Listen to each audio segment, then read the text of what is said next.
어스는 최악의 F급 스킬만 골라 가진 역겨운 30살 루저였고 게임에서 가장 OP한 플레이어가 되었다. 현실에서는 직장이 있었고 돈을 벌기 위해 열심히 일했다. 하지만 여자를 만나려 하기보다는 책상에 앉아 새로운 가상현실 게임을 했다. 그는 자신을 늙은 루저라 생각했고 스스로를 늙은 노인이라 불렀다. 하지만 게임 속에서는 다시 젊음을 느꼈다. 현실에서는 할 수 없던 온갖 놀라운 일들을 할 수 있었다. 그는 캐릭터 이름을 어스로 정했고 어스를 매우 평범하고 지루하게 만들었다. 그는 주인공이 되고 싶은 타입이 아니었기 때문에 튀고 싶지 않았다. 주인공이라고 책임을 져야 했기 때문에 하루 종일 게임을 할 수 없었다. 그래서 그는 매일 몇 시간만 할 수 있었다. 다른 플레이어와 같이 하면 폐를 끼칠까봐 걱정해서 주로 혼자 게임을 했다. 지구용 특수 능력을 고를 때 그는 강력하지 않은 것들을 선택했다. 그는 게임 테스트 단계에서 성능이 좋지 않은 것들을 골랐다. 그렇게 한 것은 급진지 게이머들이 자신에게 신경 쓰지 않도록 하기 위해서였다. 그리고 그는 자신의 속도에 맞춰 플레이할 수 있었습니다. 예를 들어 그는 의학이라는 스킬을 선택했습니다. 하지만 게임 내 NPC에게서 치료무약을 쉽게 살 수 있어서 별로 쓸모가 없었죠. 그리고 NPC들이요. 또한 그는 킥이라는 스킬도 선택했지만 화려한 기술이나 특수 공격이 없어서 한 번의 킥으로 적을 쓰러뜨릴 수 없었습니다. 그는 활 사용 스킬도 선택했지만 명중률이 형편없었죠. 은신 스킬도 시도해봤지만 캐릭터의 마력이 많이 소모되었습니다. 그리고 움직이면 적들이 쉽게 그를 발견할 수 있었습니다. 그래서 몬스터에게서 도망치는 데는 별로 좋지 않았어요. 마지막으로 그는 신체 능력 향상 스킬을 선택했는데 이 스킬은 달리기, 무기 사용, 제작에 약간의 보너스를 주는 것이었어요. 하지만 보너스는 정말 작았죠. 누군가 강해지고 싶다면 더 특별한 스킬을 선택해야 해요. 이렇게 별로인 스킬들로 어스는 아마도 어떤 게임에서든 최악의 캐릭터를 만들었을 거예요. 하지만 그는 그게 좋았어요. 약한 스킬을 선택해서 다른 플레이어들이 그를 피했기 때문에 그는 편하게 자신이 원하는 대로 플레이할 수 있었죠. 그는 마침내 원 모어 프리 라이프 온라인이라는 게임에 접속했다. 이 게임은 플레이어가 최종 보스 퀘스트를 완료하지 않아도 또 다른 삶을 즐길 수 있다고 해서 그렇게 불렸다. 플레이어들은 몬스터와 싸우거나 멋진 아이템을 만들거나 그냥 다른 플레이어들과 어울려 대화할 수 있었다. 이 게임은 현실에 만족하지 못하는 사람들을 위한 게임이었다. 게임이 출시된 첫날 그곳은 엄청나게 붐볐다. 어떤 소녀가 그에게 장비를 팔려고 다가왔다. 그때 영웅들이 돌아왔고 소녀는 그들 중에 한 명도 궁수가 없다는 것을 알아챘다. 갑자기 금메달을 단 남자가 지구를 놀리기 시작했어요. 지구는 첫날을 끔찍하게 시작했다고 생각했죠. 그 남자는 활은 쓸모없다며 지구를 이상하고 바보 같고 패배자라고 불렀어요. 심지어 지구에게 바닥을 핥기도 했죠. 지구는 기분이 정말 나빴고 그 남자는 마침내 떠났어요. 사람들은 궁수를 좋아하지 않는 것 같지만 지구는 전혀 신경 쓰지 않아요. 훈련장에서는 지구가 다른 사람들이 연습하는 모습을 보며 신나서 직접 해보기로 결심했죠. 안타깝게도 그가 마친 건 땅뿐이었어요. 그는 활을 전혀 잘 쏠 수 없다는 걸 금방 깨달았죠. 그러나 그는 더 나아지기로 결심한다. 계속 노력하지만 진짜 고난이다. 결국 표적을 제외한 모든 것을 치고 나서 자신이 생각했던 것보다 훨씬 더 심각하다는 걸 깨닫는다. 자신이 생각했던 것보다 100번 사격 후 어스는 레벨 5에 도달해 환호하며 자신의 강해진 발차기 기술을 시험해본다. 그는 바람 주문도 시도해보는데 화살보다 더 정확하다는 걸 알게 된다. 생존에 필요한 기본 기술을 갖춘 어스는 필드로 나가기로 결심한다. 하지만 새로운 플레이어들로 가득해 완전히 엉망진창이다. 그는 약초를 채집하기로 마음먹지만 플레이어들이 구분하지 못한다. 그들이 주운 것들이 무엇인지 알아내려고 해요. 그래서 감정평가를 시도하지만 여러 번 실패해요. 하지만 결국 그는 의학 기술을 레벨업해요. 그때 자신이 주운 약초 중 하나가 매우 위험하다는 걸 알게 돼요. 그 약초는 누군가가 먹으면 호흡을 멈추게 하고 죽게 만들 수 있어요. 어스는 게임 개발자들이 시작 구역에 이렇게 치명적인 약초를 넣은 것에 정말 화가 나지만 물건 감정법을 배운 것에는 만족해해요. 그는 다음으로 초보자용 약 제작 세트를 사서 치유약을 만들어 보려고 한다. 무약. 어떻게든 일반 치유 무약을 만드는 데 성공하고 이어서 치유 해독제. 그런데 한 가지를 만들고 나니 게임에서 여러 개를 만들 수 있다는 걸 알게 됐어요. 그랬죠. 어스는 사람들이 게임 내 NPC에게서 무약을 아주 싸게 살 수 있다는 걸 기억했어요. 그래서 아무도 자신이 만든 걸 원하지 않을 거라고 생각했죠. 하지만 그의 의학기술이 7레벨에 도달하자 어스는 사냥을 가기로 결심했어요. 운 좋게도 주변에 플레이어가 많지 않아서 그가 첫 번째로 야수를 만날 수 있었죠. 그랬어요. 그는 활이 빨리 쏘지 못한다는 걸 알고 있었기에 첫 번째 사격이 매우 중요했어요. 그는 표적을 놓쳤고 토끼가 화를 냈어요. 어스는 토끼의 발에 화살을 쏘는데 성공했고 무릎으로 배를 찼다. 배를 마무리로 토끼를 발로 찾아 토끼가 날아갔다. 어스는 자신이 궁수보다는 차는 사람이 더 맞다는 걸 깨달았다. 그때 두 사람이 나타나 인사를 건넸다. 한 명은 스웨이라는 남자로 토끼가 이상한 소리를 내서 웃음을 멈출 수 없었다. 이상한 소리를 냈다. 그는 유머가 정의라는 말을 했고 어스는 그가 코미디언인가 궁금해졌다. 코미디언인가? 여자는 밀리라는 이름이었고 어스에게 친구 요청을 보내도 되냐고 물었다. 어스가 승낙하자 스웨이는 신이 나서 자신들이 최고의 코미디 듀오가 될 수 있다고 이야기했어. 그들은 떠났고 어스는 더 많은 경험을 쌓으러 돌아갔지. 하지만 곧 토끼들이 꽤 똑똑하다는 걸 깨달았어. 그가 몰래 다가가려 해도 토끼들은 그를 눈치챘거든. 그의 바람 마법으로 작은 토끼 한 마리를 쓰러뜨릴 수 있었지만 그는 다른 토끼에게 몰래 다가가기 위해 은신 마법을 써보고 싶었어. 성공했어. 어스는 자신의 활이 목표물을 제대로 맞히지 못해도 은신 마법과 결합하면 정말 강해진다고 말했어. 어스는 진지한 게이머들이 밤새 게임할 걸 알기에 로그아웃했다. 하지만 그는 아침에 일해야 했다.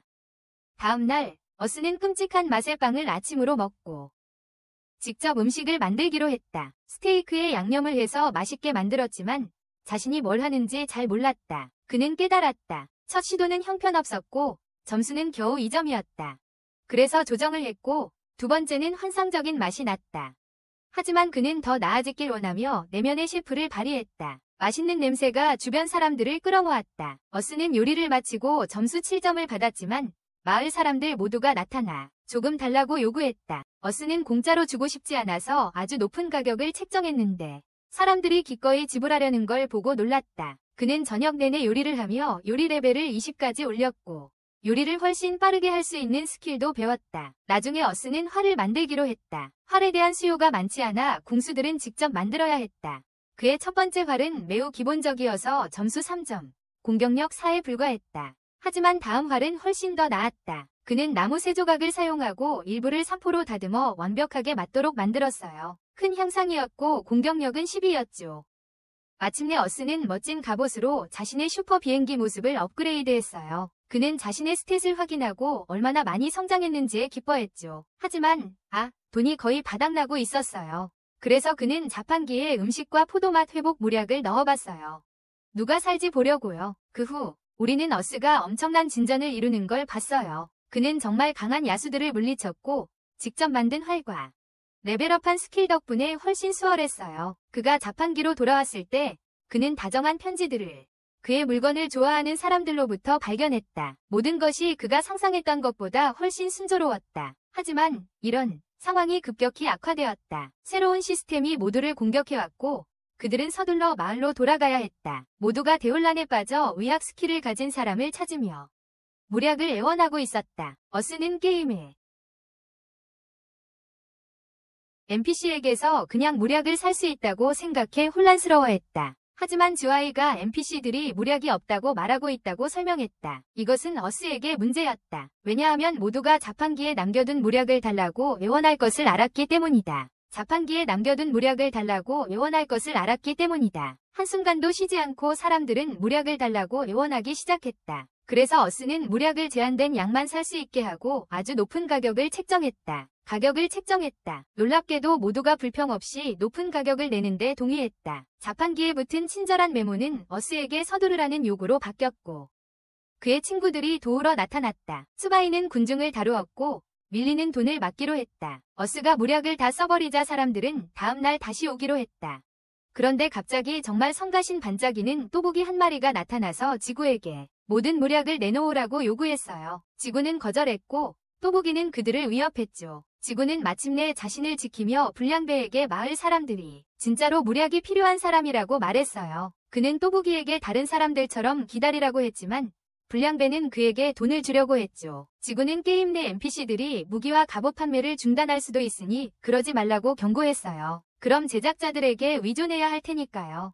불량배는 다른 플레이어들과 잘 지내는 법을 배워야 할 거예요. 그 사람은 듣고 싶지 않아 했고 지구에게 싸움을 걸었어요. 즈와이는 지구에게 경고했지만 지구는 누군가가 다른 사람들을 함부로 지배하는 것을 허락하지 않았다. 그래서 그는 도전을 받아들였고 괴롭히는 자의 자만심을 이용해 약점을 찾기로 결정했다. 빛나는 오버패트가 강력한 공격으로 시작했지만 지구는 쉽게 피했다. 그는 그 녀석의 약점을 찾아 화살을 목에 정확히 쏘았다. 물론 괴롭히는 자는 충격을 받았고 지구가 승자로 선언되었다. 지구는 승리에 대해 정말 겸손했고 다음에는 더 많은 모략을 준비하겠다고 약속했어요. 그는 오늘 하루가 성공적이었다고 생각하며 로그아웃했고 그 괴롭히는 자들이 게임을 그만둘지도 모른다고 생각했다. 실종된 모략 사건 이후 며칠이 지났고 게임에는 큰 변화가 있었다. 어스는 이제 약을 사용하는 법을 아는 것이 중요하다는 것을 깨달았다. 사람들은 NPC들도 물건이 떨어질 수 있다는 것을 알게 되었고 그래서 약을 배우는 것을 생각하기 시작했다. 어스는 다시 게임에 접속해 자신을 길드에 초대한 츠바이에 감사했다. 츠바이는 팀의 다른 멤버들을 소개했는데 먼저 큰 체구의 레이즈라는 사람이 있었다. 그는 한 손 도끼와 방패를 사용하며 적들이 자신을 쫓아오게 만들겠다고 말했다. 그 다음 노라라는 여자가 자기소개를 했다. 그녀는 단검으로 근접 전투를 잘한다고 말했다. 하지만 그녀는 모두에게 자신을 납작하거나 도마라고 부르지 말라고 경고했어요. 그렇지 않으면 친절하지 않을 거라고요. 마지막 사람은 카자미네였고 그는 검술에 매우 능했어요. 어스는 자신을 소개하려 했지만 모두가 그의 강함에 대해 이야기하느라 그를 막았어요. 어스는 방금 괴롭힘을 당하는 아이에게 교훈을 보여준 터라 눈에 띄고 싶지 않았어요. 어스는 그들의 팀이 근접 전투원 4명, 마법사 1명, 그리고 자신 1명인 궁수로 다소 불균형하다는 걸 알아챘어요. 근접 전투원 4명, 마법사 1명, 그리고 자신 1명인 궁수로 다소 불균형하다는 걸 알아챘어요. 하지만 츠바이는 밀리가 다양한 종류의 마법을 사용할 수 있고 노라는 치유 마법을 할 수 있다고 설명했어요. 찌이는 첫 임무가 야생곰을 이기는 것이라고 말했다. 모두가 신나고 자신감에 차 있었지만 어스는 그 자신감이 어디서 나오는지 몰랐다. 그 모든 자신감이 어디서 나오는지 말이다. 찌이는 어스에게 팀을 이끌어야 한다며 모두가 그에게 의지하고 있다고 말했다. 어스는 잠깐만 야생곰을 본 적이 없다고 말했다. 곰이 엄청 빠르고 똑똑하며 이기기 힘들다고 들었거든. 하지만 찌이는 그의 걱정을 무시하고 끝나면 맛있는 걸 요리해주겠다고 약속했다. 끝나면 말이다. 신이 나서 모두 출발했지만 어스는 그리 신나지 않았다. 그러다 야생곰 무리를 발견했다. 그래서 모두가 달려들 수 있는 한 명을 골라. 다른 사람들은 어스의 원거리 시야 능력이 꽤 유용하다는 걸 깨닫고 그가 함께 있는 것이 가치 있다고 생각해. 밀리가 츠바이를 강화시키고 곰 한 마리를 유인할 계획을 세워 어스는 은신 기술을 사용하기로 하고 곰 목덜미에 화살을 쏴. 하지만 곰이 화가 났을 때 어떻게 할지 생각하지 않았어. 다행히 탱커인 레이즈가 달려들어 어그로를 끌어줘. 어스는 몬스터에게는 어그로라는 게 있어서 누굴 향해 화가 났는지 보여준다고 설명해. 그걸 말이야. 레이즈는 방어력이 높아서 곰이 자기한테 화를 내게 만들고 모두를 보호할 거야. 지구는 멀리서 공격하기 위해 덤불 속에 숨고 밀리는 레이즈를 치유하고 노라는 함께 공격을 시작한다. 그룹이 공격하지만 곰의 피부가 매우 두꺼운 것을 빠르게 알아챈다. 밀리는 곰의 관심을 끌기 위해 불마법을 시도하고 성공하여 레이즈를 다시 목표로 만든다. 그 목표는 다시 레이즈다. 전투가 점점 힘들어지고 츠바이는 적을 과소평가했음을 깨닫는다. 상대가 강하다는 것을 알게 된다. 지구는 상황이 나빠지고 있음을 보고 빠른 결정을 내려야 한다는 것을 안다. 그는 38년의 인생 경험을 믿고 위험한 선택을 한다. 곰의 눈 사이를 노리며 약점을 겨냥한다. 성공한 것 같지만 사실은 아니었고 모두가 자신들이 끝난 건 아닌지 궁금해한다. 끝난 건 아닌지. 곰은 체력이 너무 많다. 어스는 마지막 수단을 선택하고 다른 이들은 그의 안전을 걱정한다. 하지만 어스는 뛰어들어 마법 레벨 15에 배운 주문을 사용한다. 그는 10초 동안 엄청나게 빨라지고 화살을 괴물해 두개골 깊숙이 박는다. 밀리가 강력한 불 마법으로 이어간다. 마침내 그들은 괴물을 물리치고 싸움이 생각보다 훨씬 더 어려웠다는 것을 깨닫는다. 그 후 어스가 그룹을 위해 요리를 하고 모두가 그 맛에 감탄한다. 그들은 이렇게 맛있는 음식을 만드는데 비용이 많이 드는지 궁금해한다. 어스는 그렇지 않다고 설명한다. 유일한 문제는 조리법을 살 수 없다는 것이다. 장인들은 조리법을 거래하지 않는 암묵적인 규칙이 있기 때문이다. 조리법을 거래할 수 없는 이유 중 하나는 만드는데 많은 시간과 돈이 들기 때문이다. 두 번째 이유는 두 사람이 같은 조리법을 가지고 있어도 만든 음식이 전혀 다르게 나올 수 있기 때문이다. 조리법은 그것을 만든 사람들의 노력과 창의성 같은 것이다. 레시피는 따라할 수 있어도 품질은 따라할 수 없어. 스웨이는 지구가 항상 싸게 요리해줘야 한다고 생각하고 모두가 동의하지. 하지만 지구는 사실 그렇게 하고 싶지 않아. 하지만 그들은 그의 말을 듣지 않아. 모두 친구가 되자고 요청하고 지구의 첫 파티 모험은 잘 진행돼. 하지만 다음 장면에서 나쁜 일이 일어나. 지구는 혼자 몬스터를 이긴 후 자신감이 너무 커져서 다섯 번째 구역인 숲으로 가기로 결심해. 그가 개미를 공격했더니 개미가 친구들을 불렀어. 지구는 계속 싸웠지만 개미는 데미지를 반사할 수 있었어. 그는 움직일 수 없었고 자신이 곤란한 상황임을 알았다. 어스는 죽음으로 인해 페널티를 받고 마을로 되돌아갔다. 그는 자신감이 지나쳤던 자신의 잘못임을 인정하고 다음에는 더 잘해야겠다고 다짐한다. 그때 모든 플레이어에게 요정의 무도회라는 대규모 업데이트 소식이 전해진다. 이 업데이트에는 제작자를 위한 새로운 기술과 아이템, 그리고 모험을 돕는 요정들이 포함된다. 그들의 모험을 돕는다. 어스는 다른 플레이어들도 레벨업할 것이기에 죽음으로 인한 페널티를 더 받을 여유가 없다는 것을 안다. 나중에 어스가 무거운 페널티를 없애기 위해 열심히 노력하고 배운 것을 보게 된다. 대장장이가 되는 법. 그는 같은 실수를 반복하고 싶지 않아.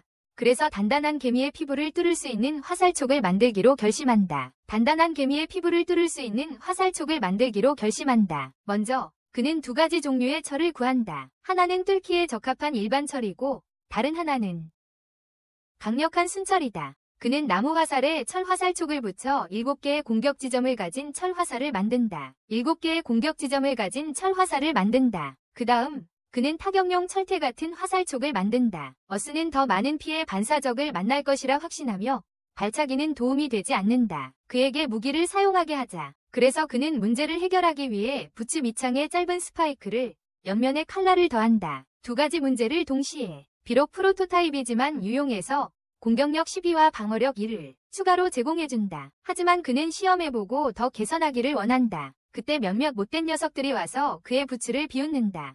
이게 부츠인지 무기인지 궁금해한다. 어스는 자랑스럽게 둘 다라고 말하고 녀석들은 못되게 구는 것밖에 할 줄 모른다는 사실에 속상해한다.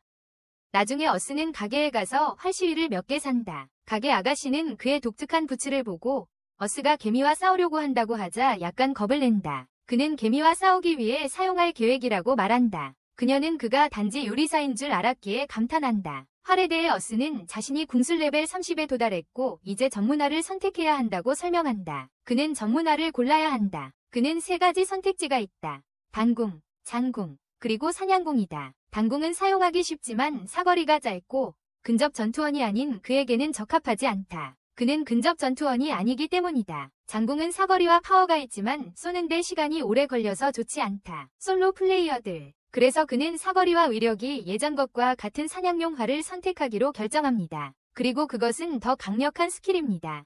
어스는 새 활을 만들기 시작하고 자신이 좋아하는 디자인을 고릅니다. 대장장이 블랙은 그가 작업하는 것을 보고 놀라는데 이런 활은 처음 봤기 때문입니다. 어스는 특이한 활을 완성하는데 그는 그것을 X활이라고 부르며 공격력이 32입니다. 이 새 활은 예전 것보다 당기는데 더 많은 힘이 필요하지만 느낌이 좋고 훨씬 강력합니다. 어스는 오래된 활에게 감상에 젖어 멋져져서 고맙다고 말한다. 하지만 곧 새 활을 써보고 싶어져서 신이 난다.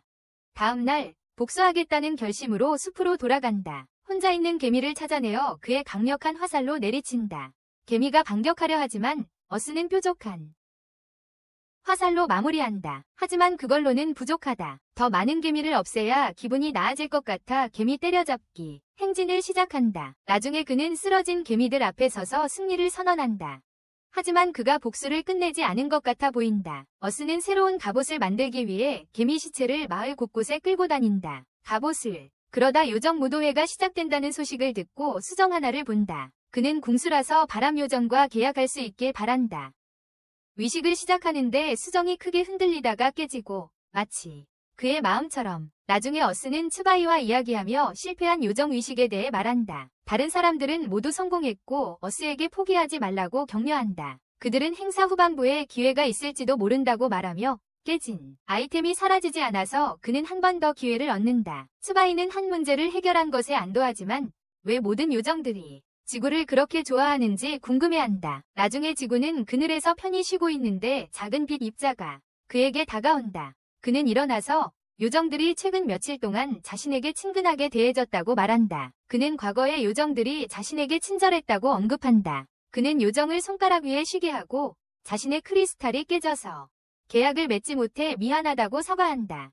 작은 요정은 크리스탈로 놀기 시작하고 그는 자신의 상태창을 확인한다. 그는 자신의 능력치가 올라갔다는 것을 알아차리고 3XP 포인트를 사용하여 다른 기술에 특화하기로 결정한다. 그는 빠르게 거래를 수락하며 새로운 기술을 익히면 새로운 방식으로 싸울 수 있을 것이라고 생각한다. 그는 그 새로운 기술을 첫 던전에서 시험해보기로 결심한다. 그는 어두운 동굴을 탐험하며 어릴 적에도 같은 일을 했던 기억이 떠오른다. 어릴 적에 그의 능력 덕분에 그는 함정으로 가득 찬 위험한 지역을 피할 수 있었다. 그는 옛날을 떠올리며 계속 생각하며 완전히 어둠 속에서 탐험하는 것에 흥분을 느낀다. 계속해서 그는 다시는 그런 경험을 할 수 없을 거라 생각했지만 이 게임은 그에게 같은 느낌을 주었다. 그때 어두운 곳에서 빨간 불빛 몇 개를 발견한다. 알고 보니 그를 공격하는 거미였다.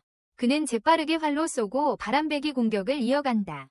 하지만 놀랍게도 몬스터는 아직 살아있었다. 거미가 다시 공격해오자 그는 새로 배운 기술, 하이점프를 사용한다. 천장을 머리로 부딪히고도 어스는 거미 뒤에 착지하는 데 성공한다. 그는 채찍으로 거미를 끌어당긴 뒤 새 부츠를 사용해 몬스터를 마무리한다. 거미의 시체는 사라지고 이상한 보라색 빛이 나타난다.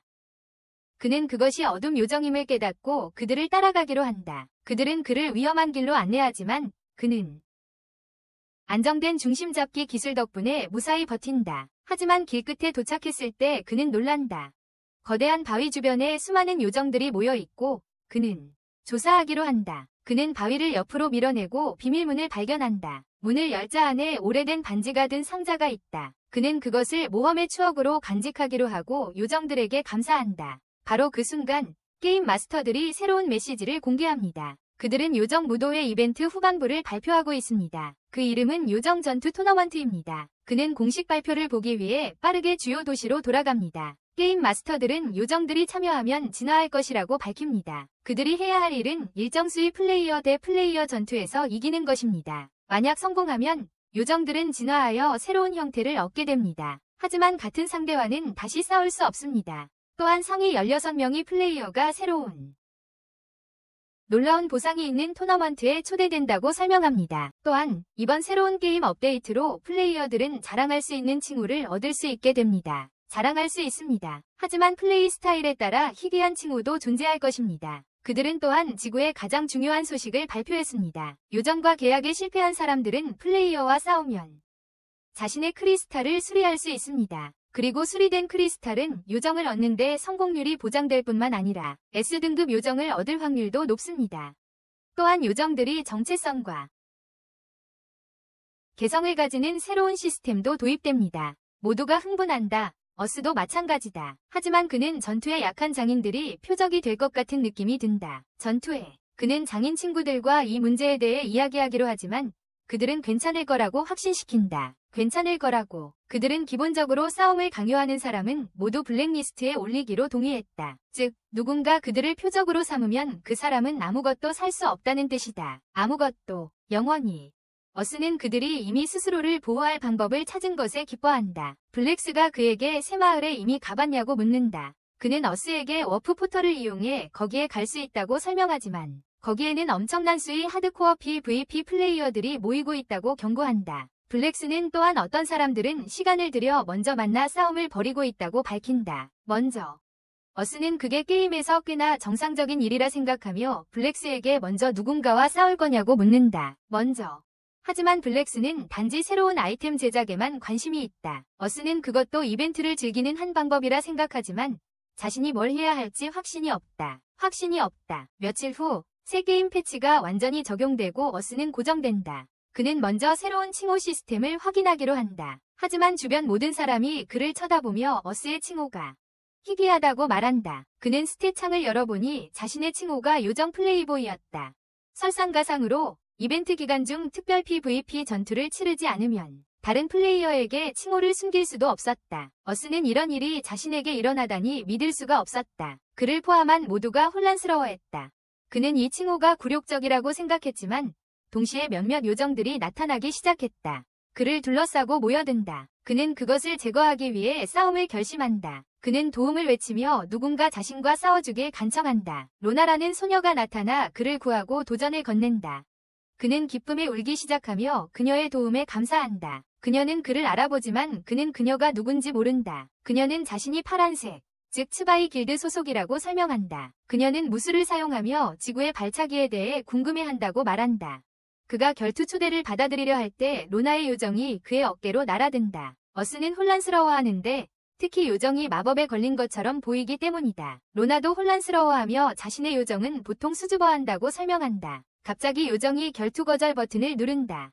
어스는 로나가 자신과 싸우고 싶지 않다고 생각하며 혼란스러워한다. 하지만 로나는 부끄러워하며 자신의 요정이 뭘 원하는지 모른다고 설명한다. 요정은 다시 어스의 어깨로 돌아와 그를 꼭 껴안기 시작한다. 주변 모두가 혼란스러워하지만 그의 칭호가 거짓이 아님을 이해한다. 어스는 요정 플레이보이이며 누군가와 결투를 시도해도 결국 모두 같은 결말을 맞는다. 요정들이 싸움을 거부하는 것이다. 로나는 이런 광경을 본 적이 없다고 말하고 어스는 게임을 욕하기 시작한다. 주인님들, 그는 평소처럼 게임하는 날로 돌아가는데 즉 쓸모있는 일을 전혀 하지 않는다는 뜻이다. 그때 로나에게 연락이 온다. 그녀는 요정이 자신이 주는 대부분의 음식을 먹지 않는다며 조언을 구한다. 그는 그녀가 요정이 먹을 음식을 만들어달라는 걸로 짐작한다. 그녀는 놀라며 어떻게 알았냐고 묻는다. 알고 보니 그의 음식 가게에는 긴 줄이 서 있었는데 서버의 모든 사람이 같은 문제를 겪고 있었기 때문이다. 그녀는 그 일이 어떻게 일어났냐고 묻는다. 알고 보니 몇 시간 전에 누군가가 자기 요정에게 먹이를 주려다가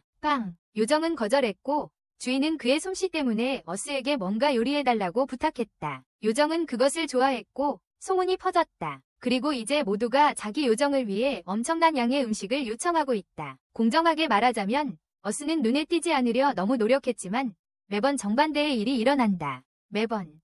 결국 로나가 음식값 한 대를 도우러 나타났고 그들은 손님들을 신속히 처리했다. 손님들. 서로 도움에 감사하며 어스는 사람들이 이제 요정 음식을 만들기 시작해서 가게를 닫겠다고 설명한다. 가게를 닫겠다고.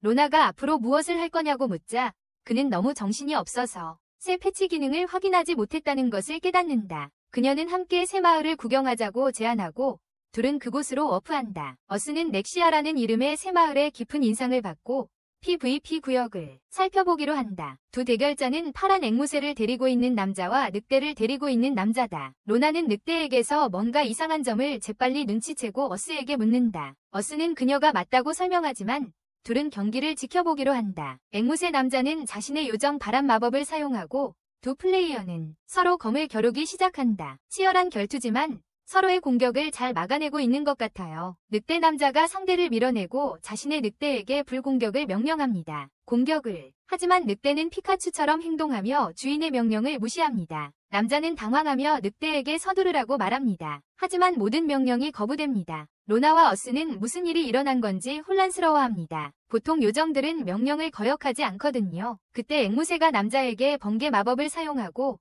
주인은 검으로 상대를 마무리합니다.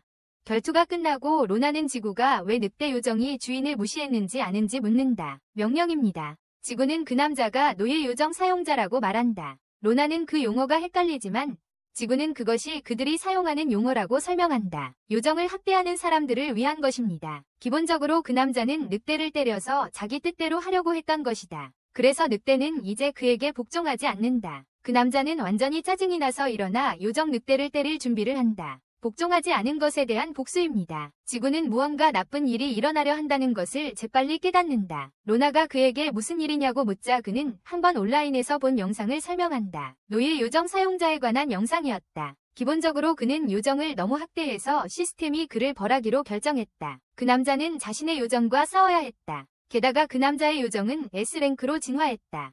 결국 그 남자는 싸움에서 졌고 계약 크리스탈을 빼앗겼다.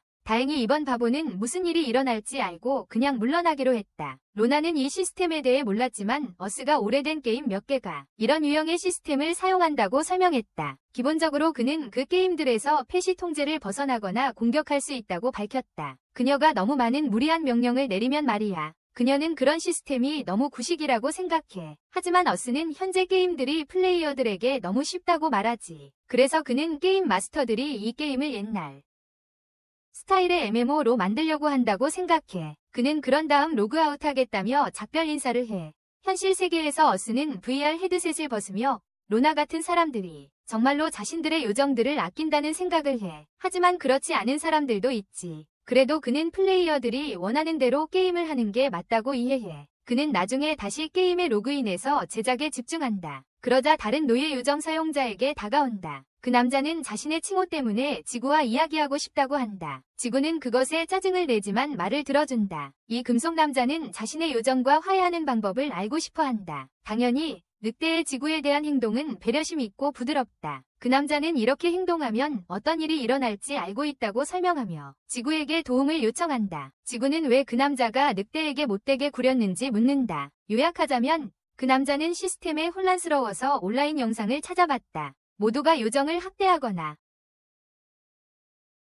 서커스 동물처럼 다루는 영상을 올리고 있었어요. 그래서 그 남자도 똑같이 행동했죠. 하지만 새 패치로 요정에게 성격이 생기면서 모든 게 바뀌었어요.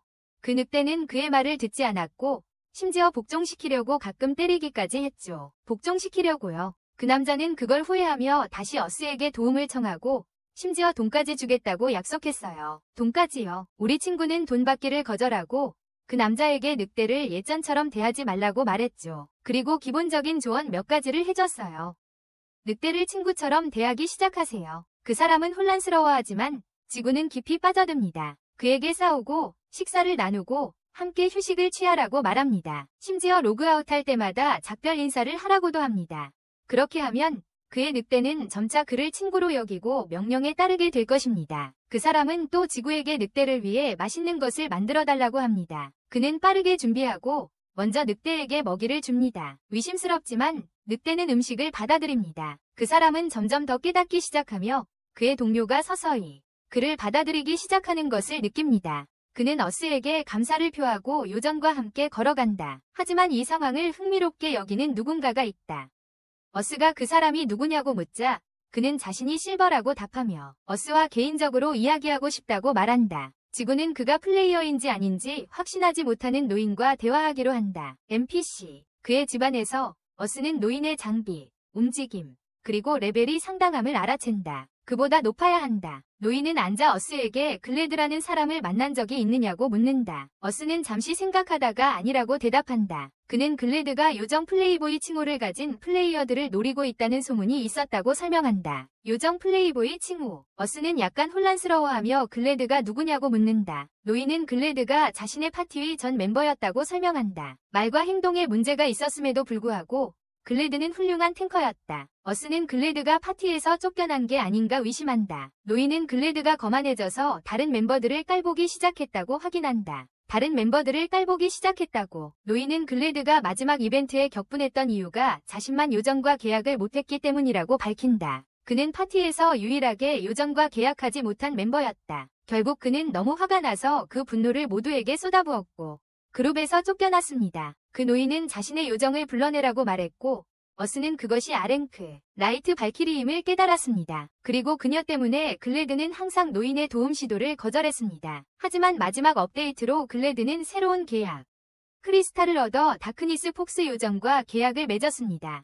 그 이후로 그는 특별 PVP 결투에 도전하는 사람들을 계속 찾아다니고 있어. 어스는 글래드가 첫 이벤트에서 계약 요정을 얻지 못해 아직도 굴욕감을 느껴 사람들에게 도전하는지 묻습니다. 노인은 글래드가 이벤트 마지막 날을 자신의 강함을 과시하는 방법으로 사용할 것이라고 설명하며 어스에게 조심하라고 당부한다. 어스는 조심하겠다고 약속하고 노인은 자리를 떠난다. 하지만 어스는 일방적인 이야기만 믿는 것이 위험하다고 생각한다. 결국 노인의 경고를 고려해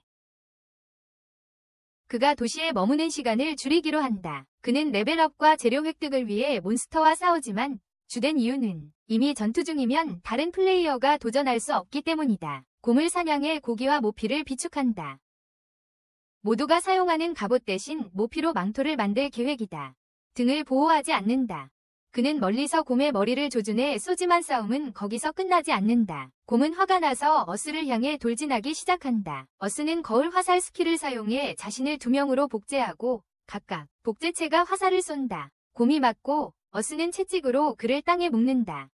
그는 이어서 공중으로 뛰어올라 곰을 발로 찬다. 그는 쉽게 곰을 물리치고 그의 발차기 스킬은 50레벨에 도달한다. 그는 발차기를 슬라이딩 돌진으로 진화시키기로 결정하는데 이 스킬은 슬라이딩하면서 상대를 밀쳐낼 수 있을 뿐만 아니라 빠르게 도망칠 수도 있다. 그는 자신의 실력에 꽤 만족하지만 게임 UI가 업데이트되어 상황을 이해하기 더 쉬워진 것도 알아차린다. 그는 광산으로 가서 강철과 가벼운 금속을 얻어 아이템을 만들기로 결정한다. 갑자기 그는 폭발성 광석을 건드리게 된다. 폭발할 수 있으니 주변 사람들에게 조심하라고 알린다. 하지만 다행히 아무 일도 없다. 주변 사람들은 그것이 사실상 수류탄임에도 불구하고 언제든 폭발할 수 있어서 플레이어들이 폭발성 광석을 사용하지 않는다고 말한다. 하지만 여전히 그것을 사용하며 폭탄 마스터라 불리는 사람들이 있다. 재료를 챙긴 후 어스는 대장장이 상사인 파우스트를 방문하기로 한다. 하지만 지도에서 뭔가를 발견한다. 최근 그의 위험감지 능력이 뭔가를 계속 알려주고 있었다. 대장장이 가게에 들어서자마자 블랙스는 어스에게 오늘 또 이상한 아이템을 만들 생각이냐고 묻는다. 농담으로 받아들이면서도 블랙스의 말은 꽤 맞았다. 어스는 새로운 화살촉과 새로운 금속 채찍을 만들 계획이었다. 화살촉은 비틀린 단도를 바탕으로 만들어져 고기를 더 쉽게 뜯어낼 수 있게 한다. 그는 작업을 시작한다. 먼저 광석 주개를 화살 모양으로 다듬고 그리고 비틀어 보려고 애쓰고 있다. 여러 번 실패했음에도 어떻게든 만들어내는데 성공한다. 하지만 일반 화살촉보다 훨씬 어렵다는 걸 깨닫는다. 어려운 과정을 거쳤지만 이 비틀린 화살은 공격력 플러스 15에 몇 가지 패시브 효과를 가진다. 이 화살이 명중하면 상처를 입히고 균열 효과를 부여해 상대가 시간이 지남에 따라 체력을 잃게 한다. 이어 어스는 자신의 채찍 제작에 착수한다. 보통 금속으로 만들 수 있는 무기는 아니지만 그는 가벼운 금속을 사용해 만들 방법이 있다는 걸 알고 있다. 그건 가볍기만 한 게 아니라 꽤나 내구성도 좋은 이상하고 특별한 금속이다. 그는 단지 가벼운 금속 주개를 여러 번 가열하고 늘려서 현재 그의 채찍과 동일한 크기가 될 때까지 작업하면 된다. 그뿐만 아니라 그는 삼각형의 물고기 비늘 모양을 대량 생산해서 채찍에 부착하기로 결정한다. 완성 후 시스템은 이 채찍이 맞은 적에게 상처를 입힐 것이라고 알려준다. 맞을 것이다. 그는 안전하게 폭발성 광석을 다룰 수 있는 다른 장소로 간다. 지금 폭발성 광석을 사용하는 것은 큰 위험임을 알고 있기 때문에 그는 약초 치료 기술을 사용해 더 안전하게 쓸 수 있는 무언가를 만들기로 한다. 속도를 조절하기 위해 광석 조각과 함께 기름과 약초를 섞기 시작한다. 점화되는 속도를 조절하기 위해서다. 그는 3가지 다른 기름 샘플을 만드는 데 성공했다. 그는 기름들을 시험해보기 시작하고 병을 바닥에 던진다. 하지만 아무 일도 일어나지 않는다. 그는 병을 던지자 거대한 폭발이 일어나 거의 그를 삭제할 뻔했다. 체력의 80%를 잃었다. 그는 한 가지가 너무 강력하다는 것을 깨닫고 마지막 수단으로만 써야 한다고 생각한다. 적을 자신과 함께 쓰러뜨릴 때 말이다. 그 이후로 그는 그것을 지옥 광유라고 부르기로 결정한다. 그는 건강을 회복하기 위해 한 주전자를 마시고 C병을 시험해본다. 폭발은 큰일이 아니었지만 그것이 어스가 찾던 것이었다. 그는 이것이 지금까지 만든 최고의 샘플임을 빠르게 깨닫고 이름을 붙인다. 향상유라고. 그는 레벨을 올리기 위해 곰들에게 사용할 목적으로 더 많이 만들기로 한다. 그는 3마리 곰 무리에게 기름을 던지고 각각 다른 방법으로 곰들을 물리친다. 기술입니다. 어스는 새 채찍을 사용해 곰 하나를 묶고 발로 찬다. 다른 곰은 바람 마범으로 마무리된다. 마지막 적은 화살에 머리를 맞고 쓰러진다. 그는 자신의 드롭 아이템을 보며 이 오일 덕분에 사냥이 훨씬 쉬워졌다고 생각한다. 하지만 단점도 있다. 너무 의존하면 스킬을 올릴 수 없게 된다. 시스템이 그에게 사냥활 스킬이 50레벨에 도달했고 게틀링 화살을 배웠다고 알린다. 뿐만 아니라 바람 마법도 같은 레벨에 도달해 이제 날 수 있게 되었다. 시스템은 또한 사냥활과 바람 마법 둘 다 50레벨에 도달했으니 이 둘을 결합해 고유 스킬을 배울 수 있다고 알린다. 에올리안 더스트 헌팅 보우라고 불리며 화살을 쏠 때 풍마법을 사용할 수 있게 해준다. 하지만 그는 상급 헌팅 보우나 풍마법 스킬은 배울 수 없다. 더 많은 마법 스킬에 관심이 있었음에도 불구하고 어스는 활과 풍마법이 좋은 조합이라고 판단해 결합하기로 한다. 그는 곧바로 새로운 모든 스킬을 시험해보기로 한다. 게틀링 에로우는 화살을 공중에 띄운 뒤 빠르게 연속 사격할 수 있게 해준다. 그의 비행 능력은 더 높이 점프하고 일정 시간 활공할 수 있게 해준다. 그는 도시로 돌아가기로 결심하고 장인에게 공 가죽으로 가죽 망토를 만들어달라고 부탁한다. 갑자기 게임 공지가 뜬다.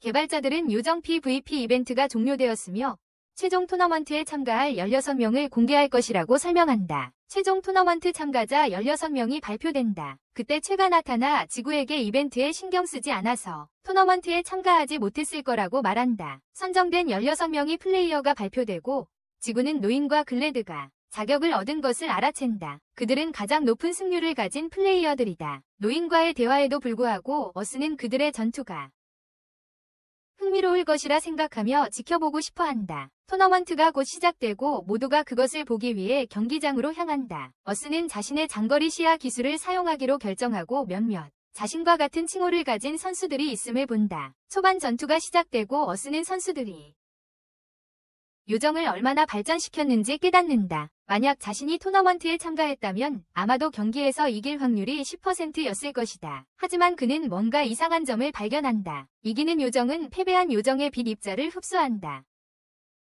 그는 무슨 일이 일어나는지 이해하지 못하지만 결승까지 모든 경기를 지켜본다.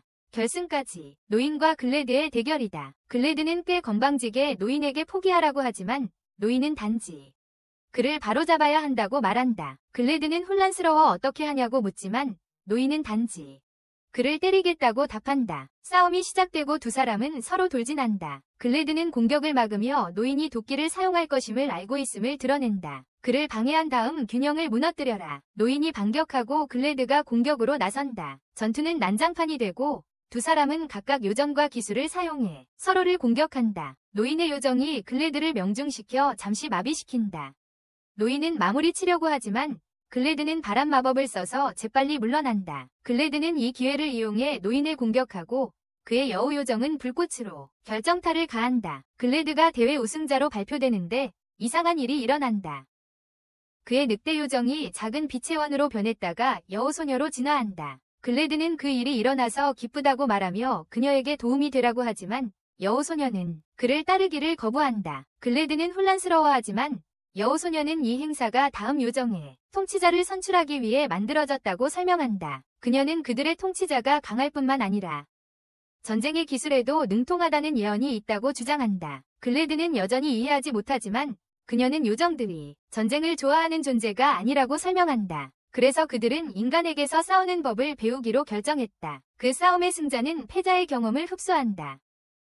챔피언이 새로운 지배자가 된다. 글래드는 요정들이 플레이어를 이용하고 버리는 것에 짜증을 낸다. 하지만 여우소녀는 대부분의 요정들이 자신의 플레이어 곁에 남을 거라고 설명한다. 그녀는 단지 계약이 끝나서 그를 떠나는 것뿐이다. 요컨대 그녀는 그가 노인을 향한 복수를 하도록 도왔을 뿐이다. 서로를 신경 쓰지 않았기에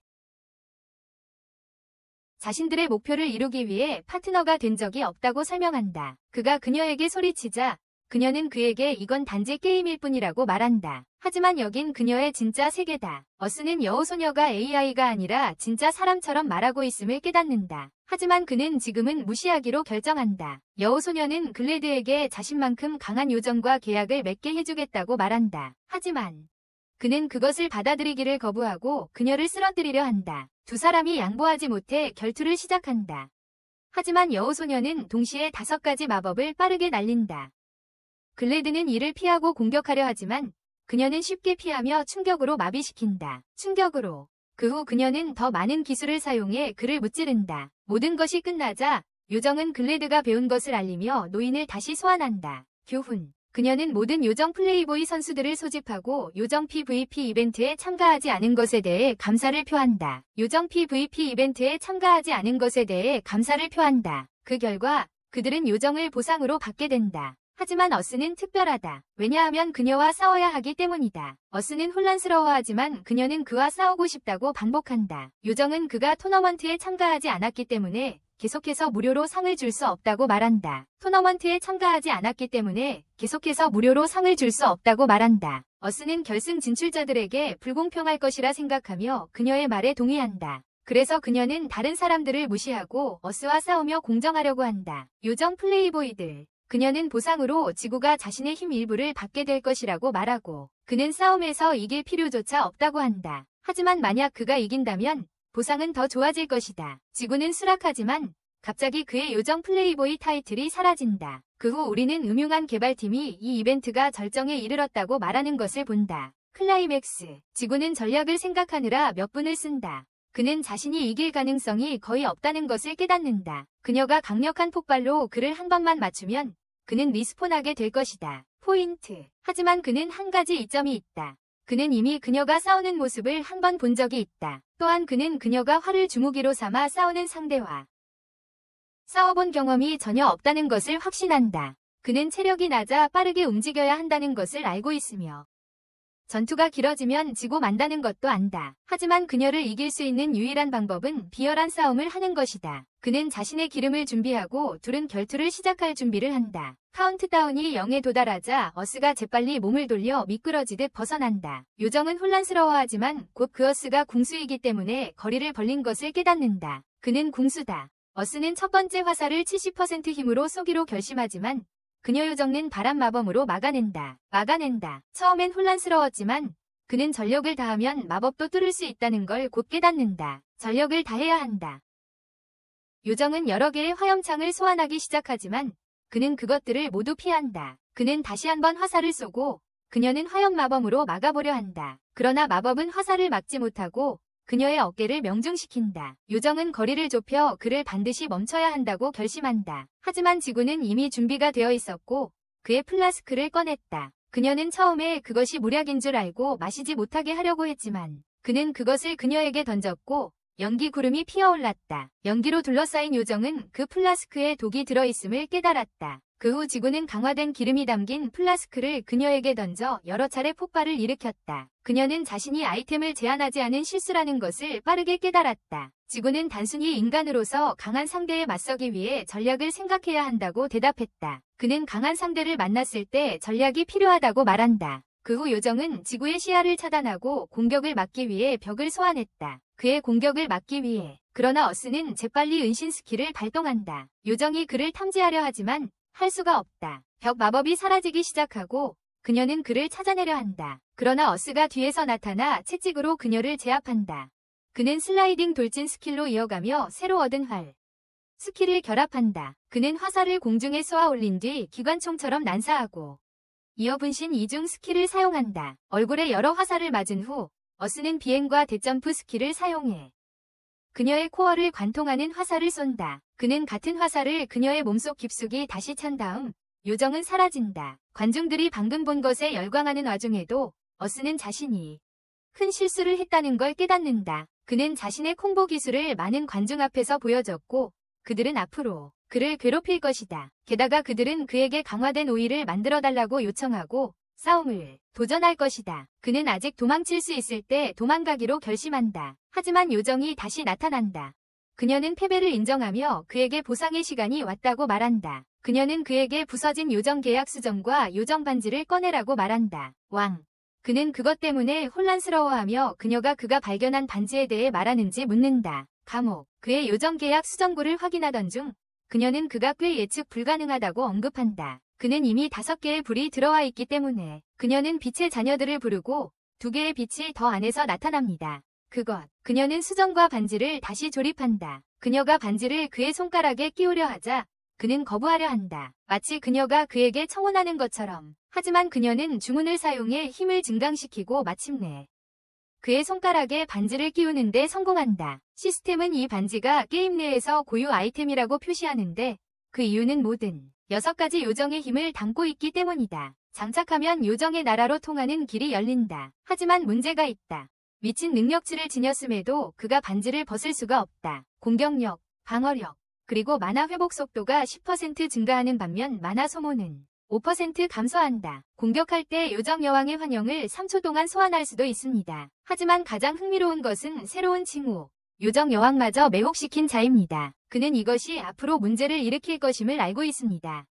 요정 여왕은 사라지고 이벤트는 마침내 종료됩니다. 며칠 후 어스는 싸움을 지켜본 플레이어들이 2가지 기술을 배우기 시작했다는 사실을 알게 됩니다. 요정 여왕은 그 후 사라지고 행사는 마침내 끝이 납니다. 며칠 후 지구는 싸움을 본 플레이어들이 점점 늘어나고 있다는 사실을 알게 된다. 두 가지 기술을 모두 배우기 위해서입니다. 그는 게임에서 유일한 궁수 플레이어였지만 지금은 훨씬 더 많아졌어. 인기 있어. 지구는 계속해서 그의 기름을 만드는 데 집중하고 있지만 조금 슬퍼하는 것 같아. 그는 모두가 쓰레기 취급했던 활과 바람 스킬을 선택했다.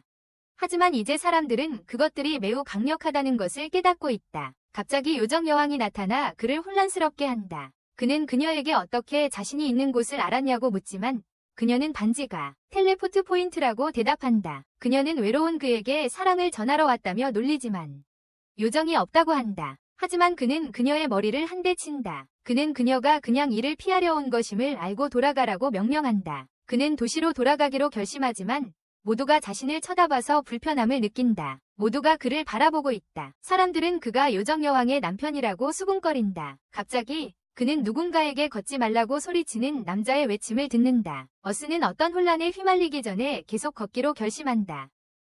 그는 사냥을 하고 새로운 것을 시도하고 싶어 한다. 그는 요정 여왕이 반지를 착용한 자만이 프리즘 노바 주문을 배울 수 있다고 말한 것을 기억한다. 그 주문이다. 그는 화살로 곰을 지치게 한 뒤 채찍으로 제압하기로 결심한다. 그는 재빨리 주문을 외우기 시작하고 긴 주문 끝에 거대한 빛나는 구슬이 곰 위에 나타나 곰을 석화시킨다. 처음에는 혼란스러워하지만 몇 번 시도해본 끝에 프리즘 노바가 상대에게 무작위 비정상 상태 이상을 부여한다는 걸 깨닫는다. 그 후 외진 곳을 찾아 임시 주방을 차린다. 그는 여러 요리를 동시에 만들어 전체적인 요리 효율을 높이려고 한다. 그는 요정 여왕에게 그 주문에 대해 이야기하고 여왕은 마비와 석화가 발동될 확률이 낮다고 설명한다. 그리고 그 주문 자체의 쿨타임이 매우 길다고 한다. 그녀가 그의 음식을 먹으려 하자 그는 머리를 한 대 때리며 그 음식들은 먹는 게 아니라 팔려고 만든 거라고 설명한다. 그녀는 자신의 나라가 단 것만 만든다며 지쳤다고 말하며 설득하려 한다. 피곤하다고. 그는 그녀가 나라 사람들을 위해 열심히 일하는 걸 알고 있지만 그렇다고 해서 그녀가 마음대로 와서 귀찮게 해도 된다는 뜻은 아니라고 말한다. 그때 갑자기 못생긴 남자가 끼어든다. 그 남자는 도시에서 지구가 자신을 무시한다고 불평하고 지구는 이 사람이 그 귀찮은 남자임을 깨닫는다. 못생긴 남자는 자신을 아폴로 길드의 보호에 소속된 나저라고 소개한다. 그 녀석은 거만하게 나서서 자기들의 목표가 궁수들을 억압에서 구하는 것이라고 설명해. 하지만 실제로는 지구가 그 억압을 하고 있는 상황이지. 물론 지구는 이 녀석이 돌보다 멍청하다는 걸 알고 있어. 그 녀석은 멍청한 표정을 유지하며 지구를 자기 길드의 최하위 자리로 초대하러 왔다고 말해. 하지만 지구는 단호하게 관심 없다며 나가겠다고 해. 이 멍청한 얼굴 좀 봐. 지구는 재빨리 도시에서 음식 가판대를 열고 요정 여왕에게 떠나라고 하지만 그녀는 거부해. 그는 결국 포기하고 직접 준비한 음식을 그녀에게 준다. 그는 그녀가 대식가라고 말하지만 그녀는 그가 왜 자신과 어울리는지 이해하지 못한다고 단지 바보라고 부른다. 그녀는 그 이유를 이해하지 못하는 그를 바보라고 부른다. 그녀는 갑자기 사라지며 곧 돌아오겠다고 약속한다. 어스는 블랙의 작업실로 가서 자신의 장비를 수리하기로 한다. 그는 모두가 자신을 뚫어지게 쳐다보고 에워싸는 것에 불편함을 느끼기 시작한다. 가까이에서 블랙은 그가 유명해서 그런 거라고 간단히 설명하지만 어스는 그들에게 자신에게서 떨어져 달라고 부탁한다. 어스는 자신의 장비, 먼저 X형 활부터 수리하기 시작한다. 활의 내구도가 떨어져서 이제 새로 만들어야 한다. 그는 본체와 현 모두를 교체하기로 결정한다. 본체는 두 번째 마을에서 구한 훌륭한 목재로 만들고 브레이스는 가벼운 금속을 사용한다. 기본적으로 활의 품질을 개선해서 훨씬 더 강해졌다. 원래 버전은 공격력이 30이었지만 이번 것은 46이다. 그리고 그는 블레이드 슈즈 작업을 시작한다. 주재료를 가벼운 금속으로 교체하기로 한다.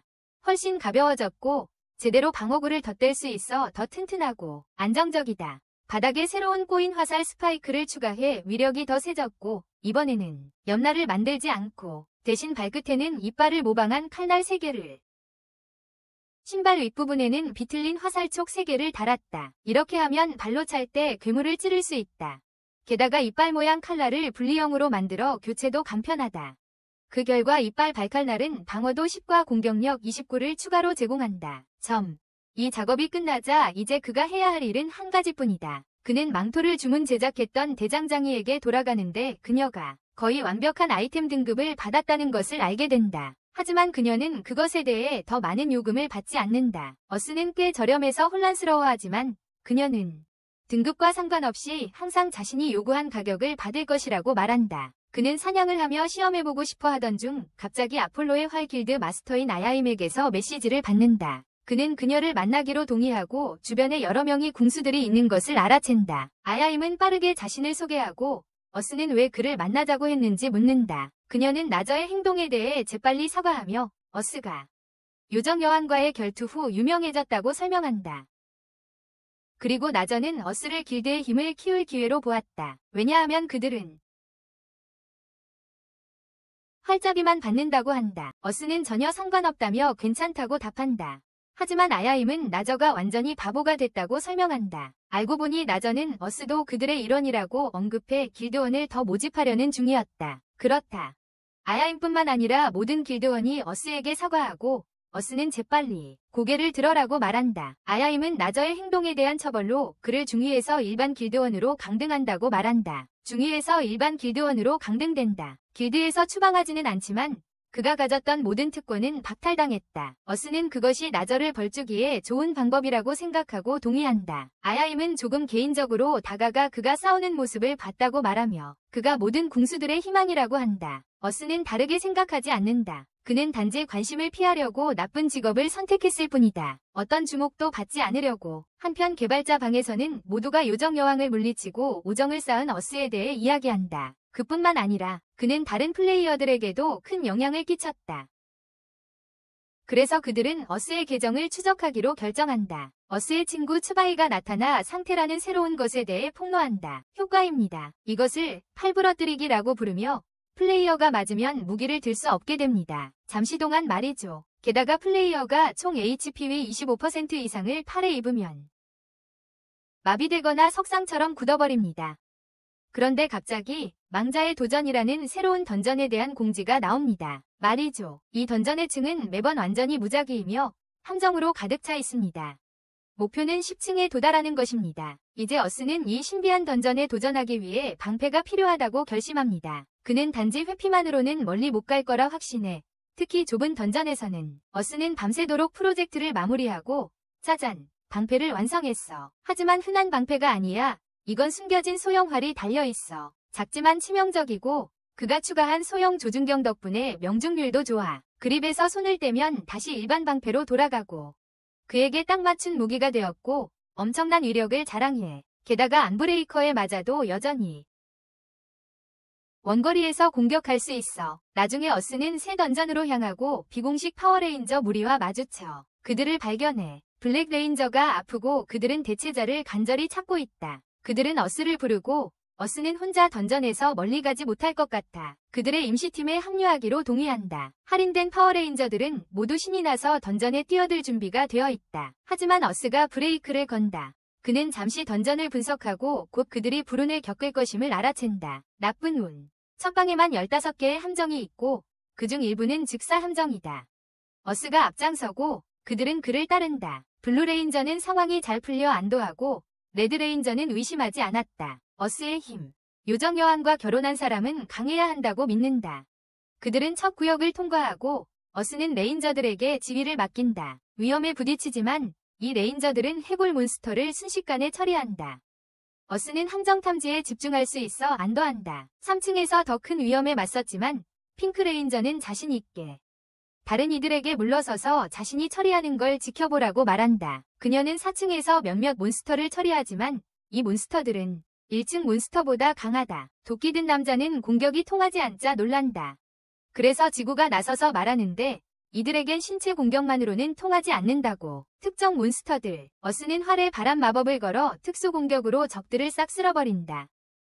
그들은 4층 입구를 찾았지만 무려 40분이 지났다. 이미 던전에서 지나갔어요. 완성까지 1시간이 남은 상황에서 그들은 목표를 단지 조정하기로 결정한다. 5층에 도착합니다. 4층에서 지구는 마치 사신이 어루만지는 듯한 이상한 기분을 느낀다. 그의 얼굴. 뭔가 이상함을 느끼고 그들은 도움을 청하는 피비린내 나는 비명을 듣는다. 이 자칭 영웅들이 행동에 나서고 어스도 마지못해 따라간다. 덫이 문을 닫아버리고 어스는 이 방의 퀘스트를 완료할 때까지 나갈 수 없다는 걸 깨닫는다. 방 안은 해골 몬스터들로 가득하고 레인저들은 전투에 신이 났다. 어스는 함정을 찾으려고 살펴보지만 다행히 아무것도 없다. 더 이상 망설이지 않고 어스는 전력을 다해 싸우기로 한다. 모두가 화려하고 개성 넘치는 공격을 선보이는데 어스에게는 조금 과하지만 확실히 강력하다. 결국 방이 정리되고 일행은 시간이 다 되어 밖으로 내보내진다. 레드레인저는 어스에게 강명을 받아 그의 레벨을 묻고 싶어 안달이 났다. 어스는 정확한 숫자를 말하진 않지만 20이 넘는 건 인정한다. 사실 그는 레벨 30이 넘지만 방금 만난 사람에게 그 충격을 주진 않기로 했다. 그들은 시시한 전리품을 나누고 어스는 그들을 친구로 등록한 후 서로 작별 인사를 나눈다. 이후 어스는 10층에 도달하려면 함정을 더 빨리 해체해야 한다는 걸 깨닫는다. 그래서 그는 도둑 스킬을 강화할 도구를 만들기로 결심한다. 블랙이 도와주겠다며 나서고 어스가 예상했던 것보다 더 뛰어난 자물쇠 따기 도구를 만들어준다. 어스는 영감을 받아 더 열심히 일하며 다음 던전 공략을 위해 엄청난 양의 화살을 만든다. 던전 공략을 위해서 갑자기 요정 여왕이 엉망이 된 모습으로 다시 나타난다. 그녀는 크리스탈을 나눠주는 건 쉬웠지만 이상하고 불편한 질문들 때문에 너무 화가 나서 그 플레이어들을 전투로 이겨야 했다고 설명한다. 기분을 풀기 위해 그들을 부활시켜서 반복해서 이기기도 했다. 그녀는 영리하게도 어스가 할 수 있는 일목록에 혼인신고서를 슬쩍 끼워 넣는다. 어스는 그녀의 미친 생각에 당황하며 단호히 서명을 거부한다. 나중에 요정 여왕은 어스의 고깃빵이 얼마나 맛있는지에 감탄한다. 그는 자랑스럽게 자신의 요리 실력이 50레벨에 도달해 찜기를 사용할 수 있게 되었다고 알린다. 찜기다. 그녀는 가장 먼저 맛볼 수 있어서 기뻐한다. 어스는 여왕이 되는 것이 어렵다는 것을 느끼고 이번에는 그녀를 밀어내지 않기로 한다. 하지만 그녀가 너무 편안해져서 그를 남편이라고 부르자 어스는 자신이 큰 실수를 한 건 아닌지 걱정한다. 그가 큰 실수를 한 건 아닌지. 지난 며칠 동안 어스는 도구 세트를 만들어 새로운 던전을 계속 탐험했다. 던전이다. 그의 목표는 함정 해제와 자물쇠 따기 기술을 향상시키는 것이었다. 하지만 그는 여전히 많은 실수를 저질러 함정에 당해 죽고 말았다. 그럼에도 그는 도둑 기술을 손쉽게 레벨 50까지 달성했다. 그는 능력을 상급 도둑이나 자비로운 자로 업그레이드해야 했기 때문에 상급 도둑은 현재 스킬의 업그레이드 버전으로 그냥 성공 확률만 높여준다. 반면 자비로운 도둑은 몬스터의 아이템을 훔칠 수 있게 해준다. 게다가 기습 공격에 추가 피해를 부여한다. 하지만 진화에는 훨씬 더 많은 경험치가 든다. 그는 자비로운 도둑을 선택하고 함정 해체 연습으로 돌아간다. 그는 경험을 쌓으며 성공률을 빠르게 높였고 자비로운 도둑 스킬을 시험해보았다. 기본적으로 그는 같은 해고를 반복해서 약탈하고 있었다. 그 덕분에 던전 내 몬스터들의 행동 방식을 빠르게 익혔다. 요컨대 몬스터들은 빛에 끌리기 때문에 그는 완전한 어둠 속에서 탐험을 시작했다. 물론 그는 어둠 속을 볼 수 있게 해주는 장거리 시야 스킬에 의지해 불필요한 전투를 피할 수 있었다. 이 스킬과 전략 덕분에 그는 많은 전투를 피하고 던전을 빠르게 돌파할 수 있었다. 그는 9층으로 통하는 계단에 도착했지만 남은 시간은 5분이 조금 넘게 전보였다. 5분 남짓 남았다. 그는 던전을 질주하다가 거대한 방을 발견한다. 마지막 층으로 이어지는 계단이 보이지만 이곳은 함정으로 가득 차 있었다. 어스는 필사적이 된다. 마지막 층으로 통하는 계단이 눈앞에 있지만 함정을 해체할 시간은 없다. 함정 해체할 시간조차 없다. 몇 초밖에 남지 않은 상황. 어스는 용기를 내 달려보려 한다. 그는 플라이 스킬로 높이 뛰어 글라이딩하며 함정을 피한다. 하지만 그것만으로는 계단에 닿기에 부족했다. 그는 결국 함정에 빠지고 무기들을 피하기 위해 구르며 넘어집니다. 그를 공격하려던 무기들을 피하면서요. 그는 간신히 계단에 도착하고 자신이 던전에서 쫓겨나지 않은 것에 혼란스러워합니다. 그렇기 때문입니다. 그는 타이머를 확인하고 아직 2밀리초가 남아 멈춰 있다는 것을 알게 됩니다. 그는 여전히 매우 혼란스러워하지만 먼저 물약을 마시며 회복하기로 결정합니다. 그는 왜 아직 그 자리에 있는지 이해하지 못하고 시스템이 자신을 마지막 층에 도달한 사람으로 간주한다고 생각합니다. 그렇게 생각하는 거죠. 모든 것을 제쳐두고 어스는 자신이 마지막 층에 도달한 첫 번째 플레이어라는 사실을 잊으려 합니다. 그렇기 때문입니다. 그는 무한한 계단을 내려가다가 갑자기 목소리를 듣는다. 놀란 어스는 누군지 묻는다. 목소리는 아무도 마지막 층에 도달할 줄 몰랐다고 말한다. 목소리는 자신을 제국의 기사 안드레라고 소개한다. 안드레는 계단이 꽤 길다며 가는 길에 자신의 이야기를 들려주겠다고 한다. 안드레는 한때 나라의 명령으로 이곳을 조사했다고 밝힌다. 그는 던전을 정리할 군대를 데리고 있었지만 모두 몬스터와 함정에 의해 전멸했다. 몬스터와 함정에 의해 전멸했다. 결국 던전의 마지막 방에 도달한 유일한 사람이 되었다. 하지만 그 안에는 아무것도 없었어요. 숨쉴 공기조차 없었고 그렇게 그는 자신의 팀에 합류했죠. 그는 그 후 해골 기사로 변해 던전을 지키도록 강요받았다고 밝혔어요. 던전을요. 어스는 혼란스러워하며 그 방이 아직도 있는지 묻습니다. 하지만 안드레는 자신과 같은 부끄러운 죽음의 함정을 사람들이 겪지 않도록 그 방을 파괴했다고 밝혔어요. 어스는 안드레가 괴물이 되었음에도 불구하고 여전히 고귀한 기사로 남으려 노력했다고 생각합니다. 그렇게 말이죠. 앤드레는 지구가 계단 아래에서 자신을 만날 것이라고 말한다. 지구는 앤드레가 원하는 것이 무엇인지 묻고 그의 대답은 죽임을 당하는 것이다. 지구는 그 대답에 혼란스러워 걸음을 멈추지만 앤드레는 이미 충분히 견뎌냈다고 말한다. 오래도록 그는 자신의 마음이 괴물이 되는 것을 거부하지만 한계에 다다랐다. 그는 지구가 이 저주에서 자신을 풀어주고 동료들과 함께하게 해주길 바란다. 갑자기 계단이 사라지기 시작하고 지구는 당황해 달려간다. 하지만 여전히 충분히 빠르지 못해 끝없는 구덩이로 떨어지고 만다. 몇 분 후 깨어나 소리를 듣는다. 앤드레다. 해골이 미친 사람처럼 웃기 시작하며 혼잣말을 한다.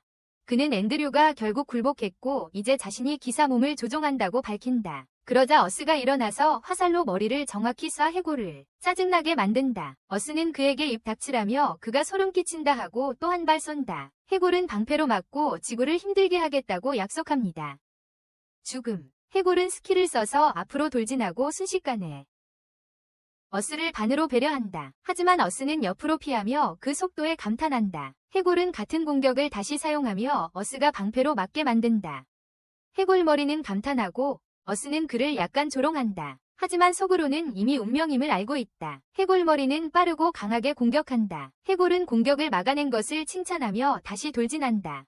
어스는 방어 자세를 유지하다가 뛰어올라 강화된 기름병을 던진다. 해골은 불꽃 때문에 짜증나지만 어스는 단지 검을 쓰지 않는다고 답한다. 그렇다고 그는 또 다른 화살을 쏘지만 해골은 막아낼 뿐만 아니라 또한 지구의 활을 부수기 위한 날아오는 배기. 해골은 속도로 끝내려 하지만 지구가 피한다. 해골머리는 지구를 비웃으며 활이 없으니 아무것도 못한다고 말한다. 그의 활이 더 이상 존재하지 않기 때문이다. 포기하라고 하지만 지구는 숨겨둔 무기, 오른팔이 아직 있다고 거부한다. 그것이 그의 무기다. 해골 얼굴은 혼란스러워하지만 지구는 방패를 석궁으로 바꾸고 쏜다. 뼈 남자는 피하고 지구는 움직이며 계속 쏜다. 해골은 거리를 좁히며 공격하고 지구는 피하려 애쓴다. 맞췄다. 하지만 이 방패활에는 문제가 있다. 이것은 화염 특수 화살만 발사할 수 있고 아치는 사용할 수 없다. 위력은 약하지만 대형 활보다 발사가 빠르다. 그는 끊임없이 이동하며 사격하는 패턴을 이어가 스켈레톤을 화나게 한다. 해골 얼굴은 방패 돌진을 사용하기로 결정하고 어스는 회피한다. 하지만 스켈레톤은 실드 채 있어 스킬을 사용해 방향을 바꾼다. 그 결과 어스는 벽에 밀려 스턴 상태에 빠진다. 안드레는 이제 어스를 그의 신들에게 보낼 때라고 말하지만 그 말은 우리 소년을 혼란스럽게 할 뿐이다. 해골머리는 계속 독백을 이어가며 인간들이 신에게 기도할 때를 언급한다. 무슨 일이 생겨요. 그래서 그는 인간들이 신을 너무 사랑하기 때문이라고 생각한다. 그는 지구를 반으로 가르려 하지만 기절 효과가 시간 내에 풀리면서 그에게는 피할 기회. 그는 갑자기 해골의 얼굴을 차며 말한다. 여기에는 신이 없다며. 세계. 그리고 그가 이 세상에서 찾을 수 있는 유일한 것은 인간의 의지입니다. 무슨 일이 있어도 살아남아야 해. 해골은 지구의 의지를 보여 달라며 검을 들어 올린다. 어스는 약속하며 해골 얼굴을 향해 달려간다. 갑자기 벽으로 뛰어올라 채찍으로 해골의 검을 제압한다. 이어 얼굴 없는 자에게 발길질을 한다. 하지만 아직 부족해. 어스는 모든 것을 끝내기 위해 마법 주문을 시전하기 시작한다. 그러나 주문 시전에는 엄청난 시간이 걸린다. 해골머리는 이 틈을 타 힘을 모아 어스를 반으로 베어버린다. 마법이 발동하기 시작해 해골의 움직임을 제약한다.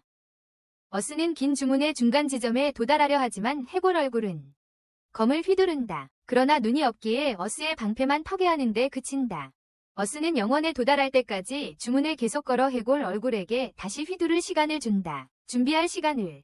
주문은 결국 제때 발동되지만 결과는 어스가 예상한 것과 다르다. 예상과 달리 어스는 자신이 끝났다고 생각하지만 요정 여왕이 갑자기 그의 옆에 나타난다. 그는 혼란스러워하지만 자신의 반지에 그녀의 환영이 나타날 확률이 낮게 있다는 것을 기억한다. 그녀는 눈보라 주문을 시전하며 미소를 지으며 사라진다. 그는 그녀가 도와줄 거라 예상하지 못했다 생각하며 이 기회를 이용해 해골머리를 쏜다. 도움을 기대하지 않았다. 그는 모든 기술을 사용해 여러 번 활 공격을 퍼붓는다. 그는 강화된 기름으로 일으킨 폭발로 마무리하려고 한다.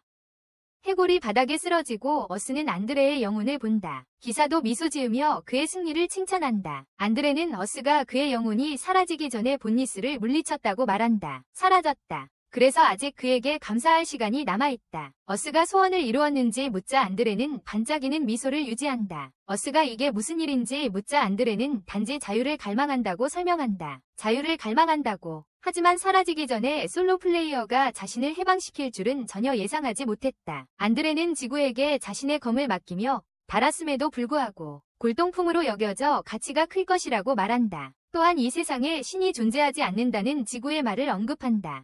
안드레는 그들이 존재한다고 믿는데 지구가 그를 완전한 괴물이 되는 것을 막았기 때문이다. 안드레와 그의 동료는 사라지고 긴급 공지가 전해진다. 공지 내용은 지구의 던전 클리어와 이벤트에 관한 것이다. 발표에는 나이트라는 새로운 무기에 대한 정보도 포함되어 있습니다. 하지만 자세한 내용은 추후에 공개할 예정이다. 어스는 로그아웃하며 앞으로 비밀 보스 이벤트에서 또 다른 무기를 출시할 것 같다고 생각한다. 미래의 말이다. 한편 어두운 방에서 개발자들이 보고서를 작성하고 있다. 한 여성이 그들의 AI인 PN02A가 즐거워하는 것 같다고 말합니다. 남자는 단순히 그녀의 학습 진전이 어스와 관련이 있을 거라고 답한다. 하지만 약간 문제가 있다.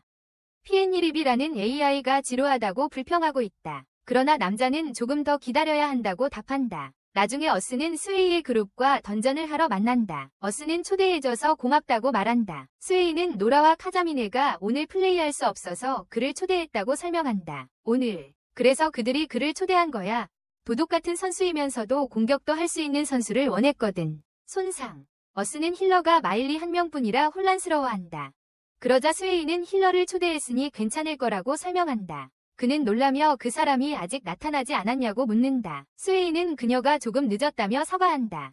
어스는 괜찮다며 기다릴 수 있다고 답한다. 하지만 멤버들은 새 플레이어가 가끔 꽤 무례하다고 재빨리 언급한다. 어스는 그녀를 문자 그대로 무시해야 한다는 것을 이해한다. 스웨이는 그녀의 캐릭터에 신경 쓰지 않고 무작위 플레이어를 모집한 것에 대해 사과한다. 그녀의 캐릭터에 대해 갑자기 새 멤버 엘리자가 나타나 모두가 그녀를 맞으러 왔다고 말한다. 스웨이는 늦게 왔다며 사과하라고 그녀에게 잔소리를 시작한다.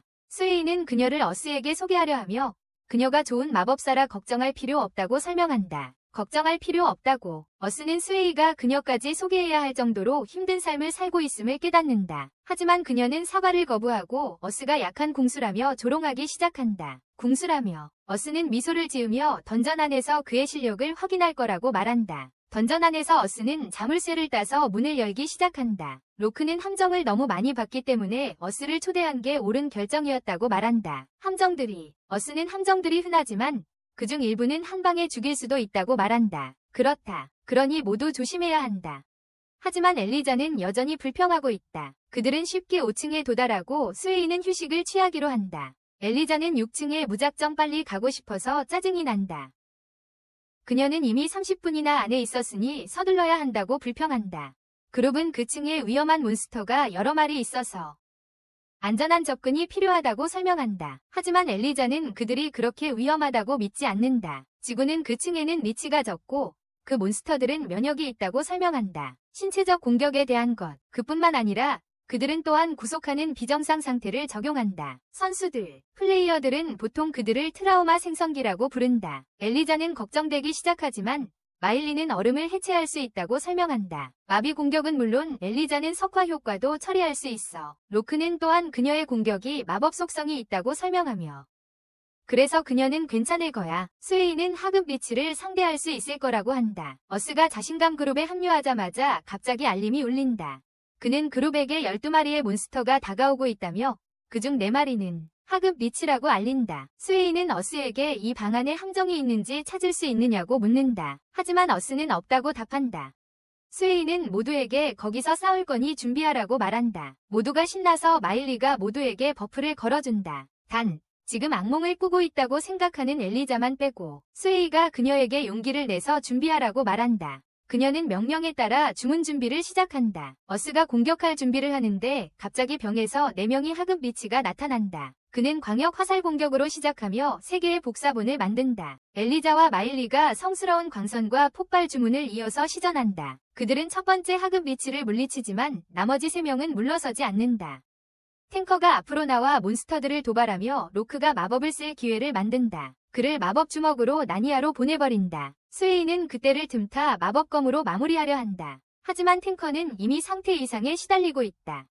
그의 팔은 석화되었고 리치들은 그를 무시하기 시작했다. 몬스터들은 후방을 노리고 모두 엘리자에게 탱커에게 치유 마법을 써달라고 부탁한다. 탱커에게 스웨이는 그녀가 마법을 쓰지 않으면 모두가 전멸할 거라고 설명한다. 하지만 하급 리치가 다가오자 그녀는 당황하기 시작한다. 로크가 그녀를 보호하러 들어오고 모두가 최선을 다하지만 엘리자만 빼고 선택지가 많지 않자 어스가 엎드리라 하고 강화된 오일을 던진다. 큰 폭발이 일어나고 어스는 그녀에게 일어나서 치유하라고 말한다. 탱크가 그녀는 일어나서 치유 마법을 사용해 그룹이 공격할 수 있게 한다. 싸움이 끝난 후 엘리자는 여전히 어스에 대해 불평하는데 그가 강화 오일을 바로 쓸 수 있었기 때문이다. 어스는 그걸 아무 때나 낭비할 만큼 많지 않다고 설명하려 한다. 스웨이는 화가 나기 시작하며 엘리자에게 어스에 대한 불평을 그만하라고 말한다. 엘리자는 마침내 책임감을 배우기로 결심하고 서가한다. 나중에 타이머가 드디어 다 되어 그들은 밖으로 텔레포트 된다. 능력 있는 파티임에도 불구하고 그들은 많이 고생했다. 스웨이의 그룹은 그날을 마치기로 하고 떠난다. 지구도 가기로 결심했지만 멀리서 누군가 그를 지켜보고 있다. 나중에 지구는 게임에 2개의 새로운 무기가 생겼음을 알아챈다. 일본식 활과 카타나다. 갑자기 한 소녀가 다가와서 그가 지구인지 묻는다. 그녀의 용뿔과 뾰족한 귀를 보고 누구인지 묻는다. 그녀는 자신이 요정왕의 여동생이라고 답한다. 혼란스러워하면서도 왜 자신을 방문했는지 묻는다. 그녀는 여러 가지 이유가 있지만 주된 이유는 맛을 보고 싶기 때문이라고 말한다. 맛을. 지구는 혼란스러워하지만 그녀는 리즈를 켜고 그의 입술에 마시라고 말한다. 전형적인 방식으로 어스는 그녀의 머리를 언니에게 하듯이 툭 친다. 하지만 이 괴짜는 그 툭 치는 걸 오히려 즐기며 왜 언니가 그를 좋아하는지 이해한다고 말한다. 그녀는 언니가 그가 맛있는 음식을 만든다고도 말했다고 한다. 그뿐만 아니라 언니가 그가 맛있는 음식을 만든다고도 말했다고 한다. 그는 대장간에 가야 한다며 거절하려 한다. 그녀는 따라가겠다고 답하며 밖에 나갈 기회가 없다고 설명한다. 밖에 나갈 기회가 없다고 설명한다. 결국 어스는 속아 넘어가 도시를 안내해준다. 그들은 여러 가게를 둘러보고 그녀는 상품들이 꽤 재미있다고 생각한다. 그는 이 기회를 이용해 망토 수리를 부탁한다. 하지만 제작자는 단지 심하게 손상되었다고만 말합니다. 수리하는 것보다 새로 사는 게 훨씬 쉬울 거예요. 어스는 이게 자신의 실수임을 깨닫고 그녀에게 새 갑옷을 만들어줄 수 있냐고 묻습니다. 그녀는 요청사항을 물어보고 그는 야생곰의 가죽과 털로 무엇을 만들 수 있냐고 묻습니다. 야생곰. 제작자 소녀는 사람들이 재료를 가져올 때가 가장 좋다고 말하며 그에게 금속이 있는지 묻습니다. 그는 은을 조금 주고 그녀는 풀세트를 만들 계획입니다. 야생곰 가죽 세트에 은 보강을 더해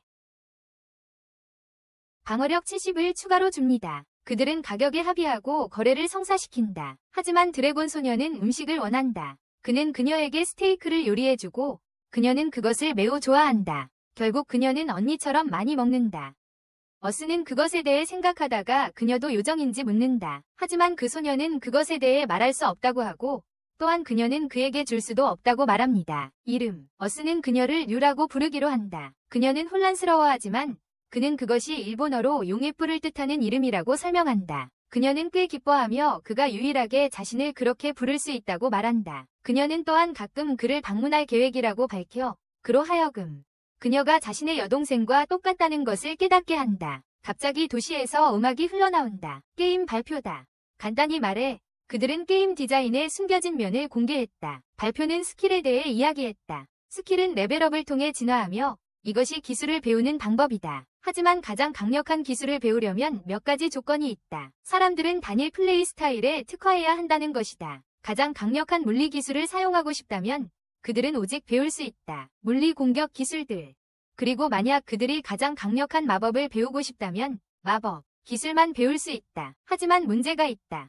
그들은 같은 개념을 제작자들에게도 적용했다. 어스는 그것이 문제를 일으킬 거라고 불평한다. 블랙스는 어스에게 그들이 기술 재분배를 할 수 있는 한 달이 있다고 말하며 어떻게 할 건지 묻는다. 기술을 그는 하지 않으면 싸울 때 문제가 생길 수도 있다고 상기시킨다. 어스는 생각에 잠긴다. 그는 육체 공격에만 집중한다면 더 강해질 수 있어.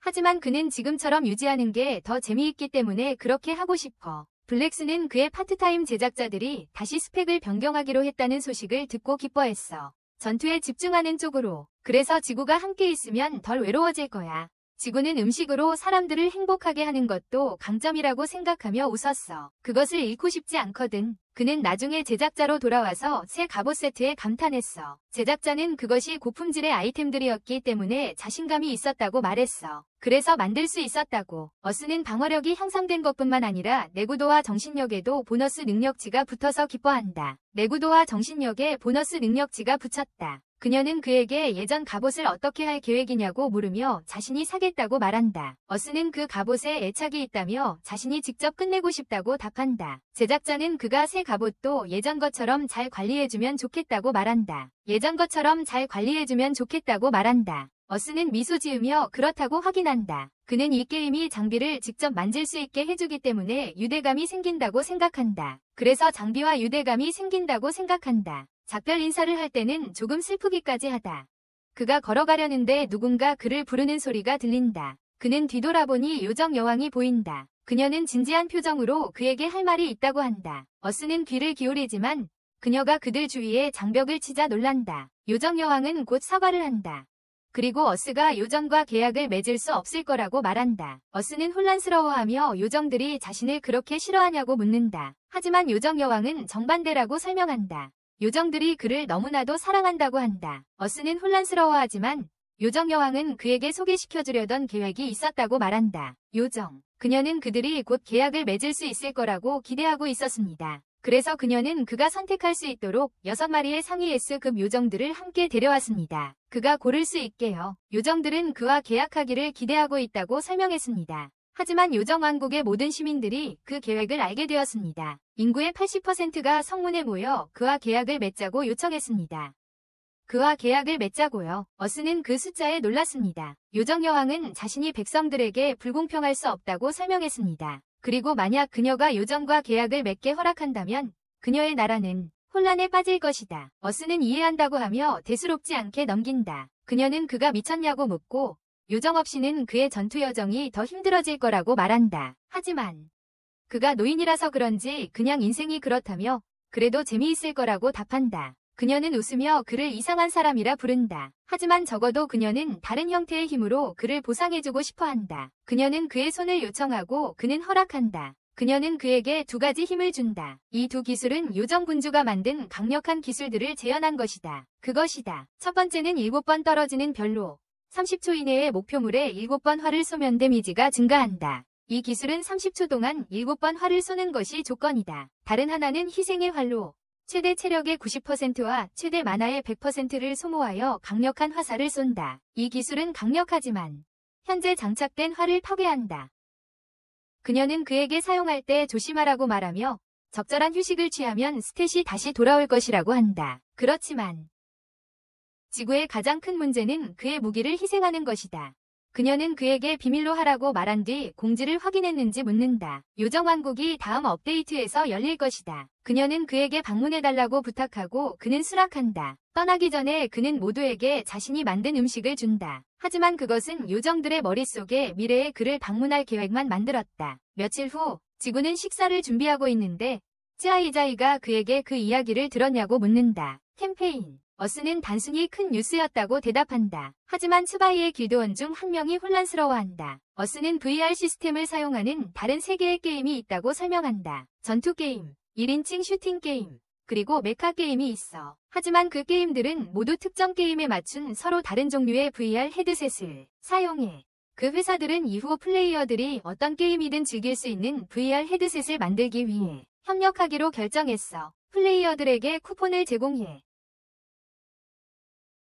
15일간 무료 이용권을 주는 대대적인 캠페인을 벌이기로 했어. 그리고 그 캠페인은 같은 날짜에 적용되고 페어리 킹덤 패치가 출시돼. 쯔아이는 이것이 게임 유저 수를 늘릴 거라고 확신하고 있어. 그가 스테이크를 훔치려 하지만 어스가 머리를 한 대 쳐주며 그건 하려고 만든 거라고 말한다. 어스는 그 다음 노라에게 돌아서서 모두의 머리를 쳐도 되는 권한을 준다. 물론 그녀는 즉시 그 권한을 남용한다. 츠바이의 길드들이 더 많은 플레이어를 모집할 거라며 우리도 그렇게 할 거냐고 묻는다. 노라는 이제 중형 길드가 될 때라고까지 말한다.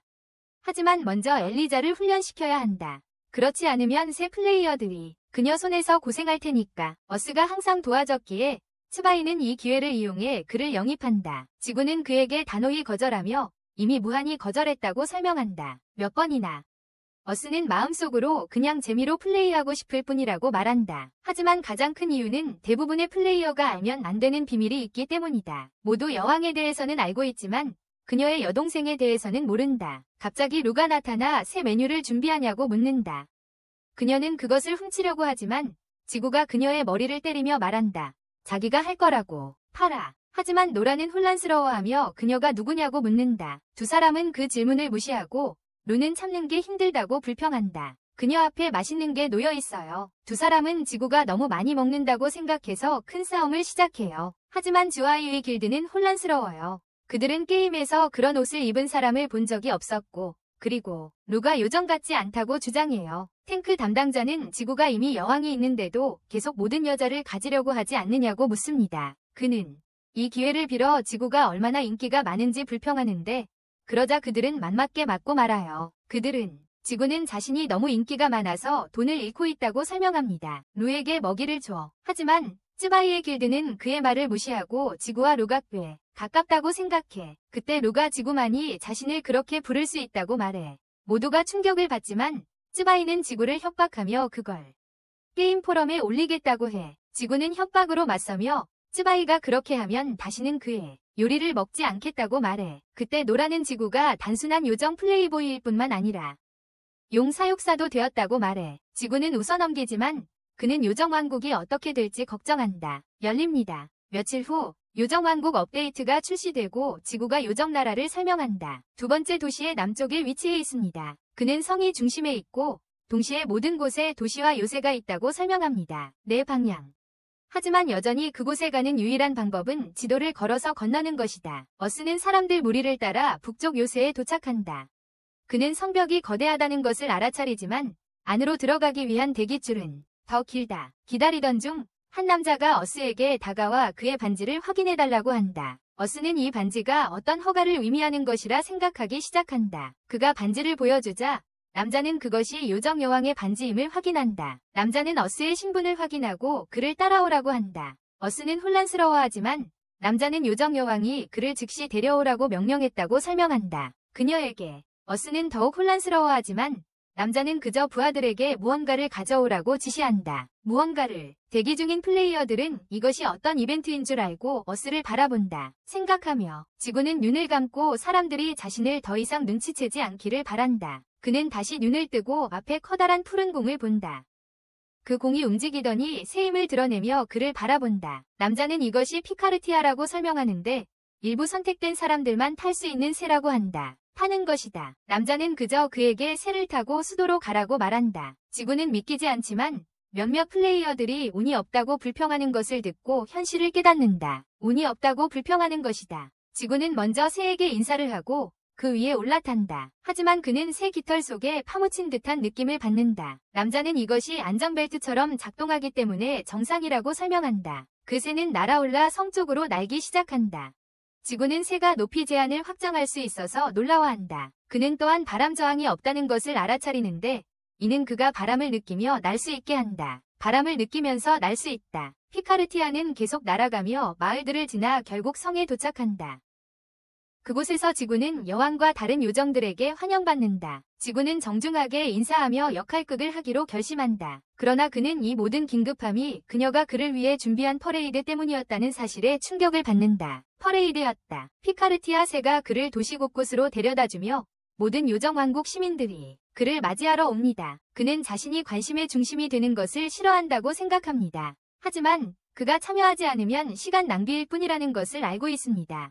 그는 모든 사람들에게 인사하고 심지어 폭주까지 준비된 것을 봅니다. 그래서 그는 잠시 이 즐거움을 누리기로 결심합니다. 왕자에 앉았을 때 지구는 환영에 감사하다고 말하지만 과하게 한 것 같다고 주장합니다. 요정 여왕은 그녀의 시민들에게 그가 지금 이곳에 있다는 것을 보여주고 싶었다고 설명합니다. 나라. 사실 그녀는 모두가 그의 방문을 기다리고 있었다고 밝히는데 왜냐하면 그녀는 그를 자기 것으로만 하려고 하는 소문이 있었기 때문이다. 하지만 지구는 그것이 소문이 아니라는 것을 안다. 그런 그녀가 지구에게 다가가 그를 불편하게 만든다. 그녀는 그의 생각을 읽은 듯 보였고 그를 때리려고 했다. 그러나 그녀는 순식간에 달콤하게 변하며 지금 그를 데려가도 되냐고 묻는다. 장관들은 그녀에게 멈추고 진지하라고 말한다. 그러자 여왕은 잠시 동안 그녀의 나라에서 지구가 평범하게 살도록 해달라고 요청한다. 그녀는 그를 위로하려 하며 우리가 그를 보호하거나 통제하지 않을 것이라고 말한다. 행동들. 어스는 내일부터 평범한 삶을 계속하겠다고 말하며 일어납니다. 내일부터 그는 요새 마을로 돌아가서 로그아웃할 여관을 찾기로 합니다. 하지만 여왕이 그가 어디 가는지 묻습니다. 어스는 여관에 가서 자겠다고 대답합니다. 요정 여왕은 그에게 자신의 방에서 자겠냐고 묻습니다. 어스는 민망한 웃음을 짓고 진짜 지답게 도망칩니다. 그는 창문 밖으로 뛰어내려 여왕을 짜증나게 합니다. 도망치면서 자신이 강도처럼 보인다고 생각하지만 괜찮다고 여깁니다. 그는 도둑 스킬이 있기 때문에 그는 피카라샤를 타고 남부 숲마을로 가서 그것을 자신의 거점으로 정한다. 이것은 오직 이 마을이 가장 적은 플레이어 수를 가지고 있기 때문이다. 그는 재빨리 8마리 하이레빗을 잡는 퀘스트를 완료하고 돌아와서 술집에 들어가 모두를 놀라게 한다. 보통 저 몬스터들을 사냥하는데 며칠이 걸린다. 소녀가 도둑새를 찾았는지 묻자 어스는 확인한다. 그는 여러 마리 하이레빗을 죽였다고 말하지만 도둑 소녀들이 와서 훔쳐갔다. 어스는 이 기회를 이용해 요리할 수 있는 곳이 있는지 묻는다. 소녀는 자신의 주방을 사용해도 된다고 말하고 어스는 사용료를 내겠다고 약속한다. 그녀는 놀라며 그 같은 사람을 만나기 드물다고 언급한다. 그는 재빨리 주방으로 뛰어들어 이 바가 어떻게 운영되는지 설명한다. 1층에는 요청을 올리고 2층은 여관으로 사용된다고 한다. 그는 이곳이 마을에서 가장 좋은 곳이라 여기서 머물 거라고 한다. 그는 재빨리 요리를 마치고 고기를 맛본다. 고기가 이상한 냄새 없이 꽤 맛있어 도둑새 구운 하수구를 만들기로 한다. 이 요리는 속도를 증가시킨다.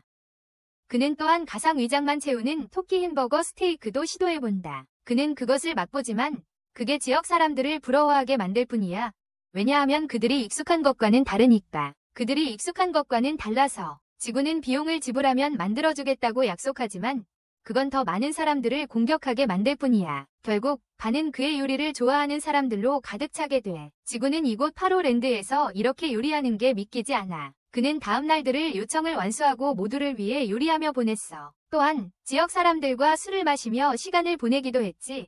그러다 누군가가 나타나서 지구에게 숨으라고 말했어. 모두 혼란스러워하지만 그 소녀는 요새의 대장의 딸이 그곳에 오고 있다고 설명해. 술집 여자가 어스에게 발코니 밑에 숨으라고 말한다. 몇 초 후 요새 대장의 딸이 도착해. 거기서 요리를 한다는 어스 이야기를 들었다고 한다. 그녀는 그를 만나보고 싶다며 요리사로 고용하겠다고 약속한다. 그는 그 말을 듣고 그녀가 자신을 이용하러 온 줄 안다. 술집 여자는 부드럽게 사과하며 어스는 이미 떠났다고 거짓말한다. 하지만 도그페이스는 그녀를 믿지 않는다. 그녀는 그를 숨겨봐야 좋은 일 없을 거라며 어스가 그녀를 위해 일하는 것을 영광으로 여겨야 한다고 주장한다. 술집 여자는 다시 거짓말하며 어스가 긴급한 부탁을 받고 떠났다고 말한다. 다른 도시, 거짓말쟁이들의 대결은 끝나지만 도그페이스는 부하들에게 정보를 모으라고 한다. 정보를. 그는 개밥도 주지 않고 마을을 떠났다고 그녀는 불평한다. 그래서 그녀는 어스를 잡으려 한다. 그녀가 떠나고 모두는 그녀가 여전히 바보라며 놀란다. 바텐더 소녀는 도그페이스가 그를 주시하고 있을 줄 몰랐다며 어스에게 사과한다. 어스는 혼란스러워하며 그가 누구인지 아는지 묻는다. 바텐더 소녀는 여왕이 그가 누구인지 알려줬다고 확인하지만 또한 그들에게 묻는다. 그를 안전하게 지키기 위해 모르는 척하기로 했다. 어스는 놀라지만 그가 다르게 대우받는 것을 좋아하지 않는다는 걸 알아챘다고 말한다. 다르게 대우받는 걸 싫어한다. 그녀는 도그페이스가 성격 때문에 문제아라고 설명한다. 요컨대 그녀는 아버지의 지위 때문에 전능한 척 행동할 뿐이다. 그리고 아버지는 그것을 눈치채지 못하고 그녀를 더 많이 응석바지로 만든다. 더 많이. 어스는 상황을 이해하고 그가 더 이상 문제를 일으키지 않을 거라고 말한다. 더 이상 문제를 일으키지 않을 것이다. 그는 빨리 떠나겠다고 약속해 현지인들을 불만스럽게 만든다. 바의 여자가 이 상황만 아니었으면 그를 거기에 머물게 하고 싶었다고 말한다. 하지만 어스는 괜찮다며 그녀가 해준 모든 것에 감사한다고 한다. 그는 적어도 모두와 특히 모두가 그의 음식을 칭찬하고 함께 술을 마셔서 기쁘다. 어스는 어두워질 때까지 기다렸다가 떠난다. 그는 망토를 쓰고 요새문으로 달려간다. 경비병들에게 몰래 다가가려 하지만 그들은 그가 어스인지 묻는다. 그는 이미 들킨 것에 놀란다. 하지만 경비병들은 단지 어스의 상황을 알고 있다고 말한다. 도그페이스에게 지쳤어. 그는 그녀가 한 모든 것의 증거를 찾겠다고 약속하고 모든 일이 진정되면 지구에게 요새로 돌아가자고 요청해.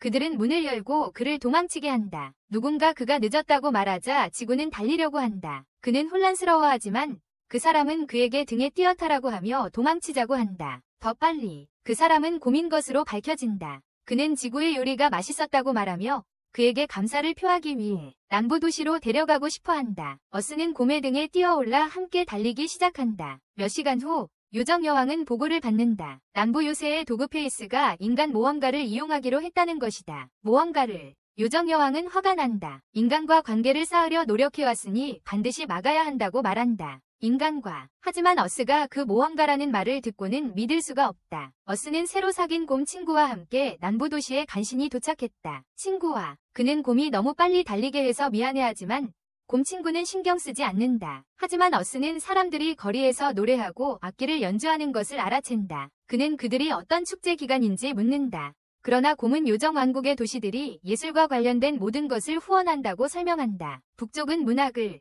동쪽은 회화를, 서쪽은 조각을 후원하고 남쪽은 음악을 후원한다. 어스는 도시를 걸으며 여러 종류의 음악을 들을 수 있을 거라 생각한다. 하지만 지금은 너무 피곤해서 탐험할 수 없다.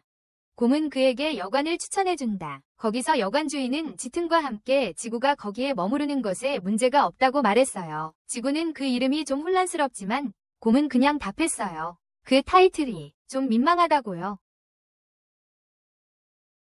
지구는 방으로 들어가서 침대에 뛰어들며 그 타이틀을 가진 요정에게 도움을 받는 것이 축복이라고 생각했어요. 그는 로그아웃하고 잠자리에 들기로 결심했어요. 다음 날 그는 게임에 접속해서 일어나려고 했지만 일어날 수가 없었어요. 그는 그게 게임 버그라고 생각했지만 담요 아래에서 이상한 것을 발견했어요. 그는 그 밑을 들여다보니 요정 여왕이 보인다. 그는 그녀에게 가게 해달라고 부탁하지만 그녀는 거절한다. 그는 사람들이 그들의 상황을 오해할 수 있다고 언급합니다. 하지만 그녀는 그가 싫어할 거라고 대답하며 그래서 그를 보내주지 않을 거라고 한다. 여관 주인이 노크도 하지 않고 문을 열고 들어와서 모든 것을 목격한다. 그는 떠나기로 결심하며 방해한 것에 대해 사과한다. 하지만 지구가 그의 도움을 요청한다. 곰 아저씨가 들어와서 지구를 어떻게 도울 수 있냐고 묻습니다. 상황을 보고 그는 웃음을 터뜨리며 지구가 빠르다고 말한다. 하지만 어스는 자신이 요정 여왕을 데려온 게 아니라고 하며 그녀를 밀어내려 한다. 요정 여왕은 그를 붙잡으며 만약 그를 놓아주면 그가 나라를 떠날 것이라고 말한다. 다른 두 사람은 그녀의 얼굴을 보고 충격에 빠져 그들의 여왕임을 알게 된다. 갑자기 그녀의 용자매가 나타나 다른 두 사람을 더욱 놀라게 한다. 그녀는 요정 여왕에게 무슨 일을 하는지 묻고 여왕은 사과하러 왔다고 답한다. 남부 도시에서 다른 미친 소녀의 행동에 대해 사과하러 왔다고 한다. 그녀는 개얼굴이 아버지와 그들의 80명의 사병들과 함께 처벌받았다고 말한다. 그들의 80명의 사병들과 함께 처벌받았다고 말한다. 어스가 처벌이 무엇이었는지 묻는다. 요정 여왕은 자신이 한 일을 기쁘게 말해준다. 그녀는 그들을 빈 들판으로 순간이동시켰고 치유하는 동안 30번이나 거의 죽일 뻔했어요. 그녀는 29번이나 또한 걔 얼굴이 최하위 병사로 강등됐다고 언급했어요. 하지만 곰남자와 작은 남자는 그 처벌을 믿지 못해요. 류는 그녀의 언니가 그녀의 진짜 모습을 드러냈다고 말하며 사람들이 겁먹기 시작할 것이라고 해요. 사람들을 겁주기 시작할 거라고. 지구는 모든 것을 무시하며 다른 사람들이 자신을 공평하게 대했다고 말하고 걔 얼굴 때문에 나라를 가질 수 없다고 밝혔어요. 요정 여왕은 아이처럼 매우 행복해하지만 류는 그녀의 머리를 때려요. 머리를. 그녀는 그녀에게 갑자기 끔찍한 매력을 그만 사용하라고 말한다. 두 소녀는 서로 다투기 시작하고 류가 그녀의 귀를 잡아 천천히 언니를 데리고 간다. 곰사람은 기회를 잡아 지구뿐만 아니라 용족과도 가까운 곳에 있다는 것을 언급한다. 또한 용족과도 가깝다고 한다. 이한 주인도 지구가 요정들이 다른 종족과 전쟁을 벌였던 사실을 알고 있었는지 묻는다. 그들이 전쟁을 했던 것. 지구는 혼란스러워하지만 주인은 용족이 그 전쟁 동안 가장 강력한 적이었다고 언급한다. 그들이 가장 강력한 적이었다. 지구는 놀라워하지만 곰은 만약 마을 사람들이 알게 된다면 공황에 빠질 것이라고 설명한다. 용이 있었어. 그들은 그것을 비밀로 하기로 약속했고 작은 녀석이 둘이 이야기하게 놔뒀어. 지구는 이 일이 방금 일어난 걸 믿을 수 없었지만 곰은 그를 운 좋은 사람이라고 불렀어. 왜냐하면 여왕이 그를 노리고 있었거든. 갑자기 누군가 문을 두드려. 그건 야생토끼 제텐을 찾는 소녀였어. 그녀는 딸이 실종됐다고 밝히며 딸을 찾아달라고 부탁했어. 지구는 그녀에게 진정하라고 말하고 모든 정보를 묻었어. 그녀는 앉아서 자신을 카렌 페네어라고 소개했어. 야생토끼는 그들이 귀족 가문이라고 언급했어. 카렌은 딸이 매일 같은 시간에 산책을 한다고 설명한다. 매일 말이다. 하지만 아직 돌아오지 않았다. 카렌은 딸을 찾으려 했지만 찾지 못했다. 와일드 헤어는 그들이 늑대와 인간 형태로 변신할 수 있는 종족이라고 설명한다. 그래서 딸이 괴물에게 위험에 처하지는 않을 거라고 한다. 카렌은 그래서 더 나쁜 일이 일어났다고 의심하는 이유라고 설명한다. 그녀는 딸의 사진을 보여주며 보상을 약속한다. 와일드 헤어는 위례를 받아들이고 어스는 그를 도울 것이라고 말한다. 카렌은 두 사람에게 공정하게 보상하겠다고 약속한다. 두 사람이 거리로 나와 단서를 찾으려 한다. 야생토끼는 어스를 이 일에 끌어들여 미안하다고 사과한다. 하지만 어스는 괜찮다며 자신을 여기로 데려온 것에 대한 감사의 표시라고 말한다. 그러자 곰은 감사의 뜻으로 그냥 음식을 해주면 된다고 말한다. 숲속을 한참 걷던 중 어스는 주변에 괴물이 있음을 감지한다. 몇몇 고블린이 그들을 공격하지만 두 사람은 쉽게 물리친다. 야생토끼는 어스가 믿음직스럽고 잘 싸운다고 칭찬한다. 하지만 어스는 곰이 그 힘으로 어떤 괴물도 쉽게 제압할 수 있을 거라 생각한다. 어스는 지도를 확인하고 근처에 여러 점들을 발견한다. 그들은 조사를 하기로 결정하고 어스는 원거리 시력 스킬을 사용해 미나, 케인의 딸이 고블린들에 둘러싸여 있다. 지구는 와일드 헤어에게 계획을 말한다. 곰이 그쪽으로 달려가서 헐크처럼 고블린들을 부수고 그 후에 포션을 뿌린다. 지구는 지원을 하면서 그들은 빠르게 계획을 시작하고 고블린들은 공격 준비를 한다. 지구는 궁수 실력을 발휘해 미나를 지키고 와일드 헤어는 온갖 본가를 한다. 그는 포션을 미나에게 뿌리고 그녀는 즉시 치유된다. 그는 그녀에게 버티라고 말하며 자신은 모든 것을 처리한다. 모든 고블린을 처리한 후 지구는 마침내 두 사람에게 다가간다. 와일드 헤어는 지구의 지원 덕분에 싸우기 쉽었다고 말한다. 미나가 도움을 준 사람들에게 고마워합니다. 야생토끼는 어머니께서 찾으라고 하셨다고 답하며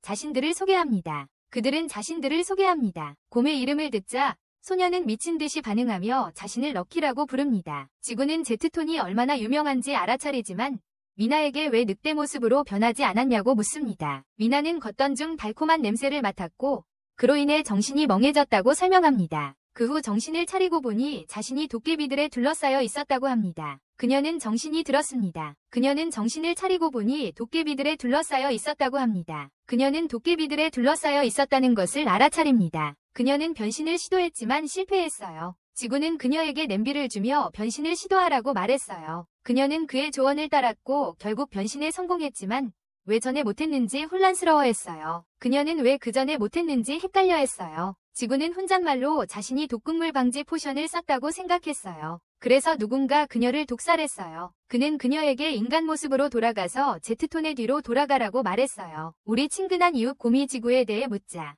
그는 시도했지만 잠시 쉴 것이라고 답했어요. 제트톤은 그 요청을 따라 미나와 함께 떠나기로 했어요. 충분히 멀어진 후 어스는 다시 덤불을 바라보며 그들이 얼마나 오래 기다릴 계획인지 묻는다. 그는 그들이 자신이 지도에서 본 몬스터가 아닌 아이콘들이었고 고블린들이 무기와 갑옷을 착용하고 있었다고 밝힌다. 그는 덤불에 폭발무력을 던지며 그 사람이 고블린들을 조종했고 미나를 독살했다고 말한다. 그는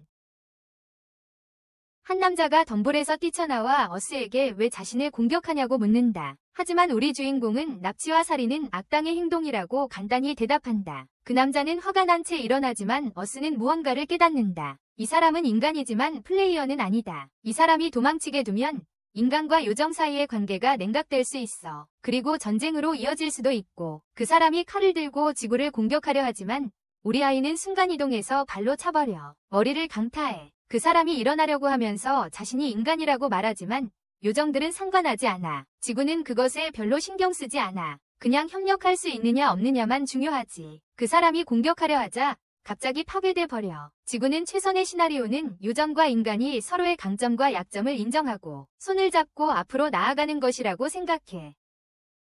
하지만 싸워야 한다면 그는 요정 편을 들고 인간에게는 자비를 베풀지 않을 거야. 그는 그렇게 결심하고 돌아서는데 곰과 미나가 그를 기다리고 있는 것을 보고 놀란다. 그는 돌아가지 않았냐고 묻고 제티는 악당을 잡을 수 있는지 보고 싶었다고 답한다. 지구는 그를 처리했다고 말하자 제티는 그에게 타고 가라고 한다. 몇 분 후 카렌은 드디어 딸과 재회하고 도움에 감사한다.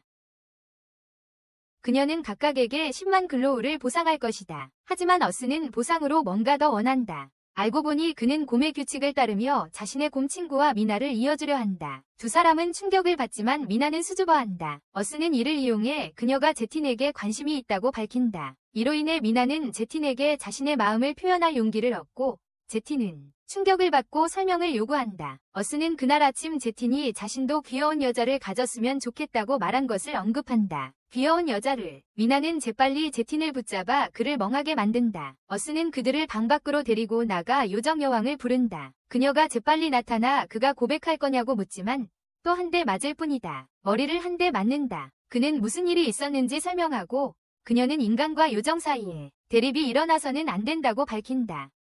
그는 동의하고 그녀는 이를 막아줘서 고맙다고 말한다. 그녀는 조사를 약속하고 어스는 비로 갈 거라며 그녀에게 떠나라고 한다. 하지만 그녀는 재빨리 그의 침대에 뛰어들며 함께 잘 거라고 말한다. 그는 거절하며 돌아가라고 소리친다. 그녀는 침대에서 뛰어내리며 언제 다시 볼 거냐고 묻는다. 어스는 곧 올 거라고 약속하지만 그는 그녀가 떠나기 전까지 떠나기를 거부한다. 약속해. 그녀는 그에게 감사를 표하고 싶다고 밝히지만 그는 묻는다. 혹시 그녀가 파라랜드의 여왕이라고 말하는 거야. 그녀는 맞다고 확인하며 결국 그가 어떤 갈등을 막았다고 언급한다. 그는 다시 만날 것을 약속하지만 그녀는 그에게 모습을 보일 필요가 없다고 말한다. 약간의 감사함. 그녀는 동의하지만 어스는 그를 감시하면 자신이 될 것이라고 생각한다. 마치 도그페이스처럼. 다음 날 어스는 이전의 주요 도시로 돌아가기로 결정한다.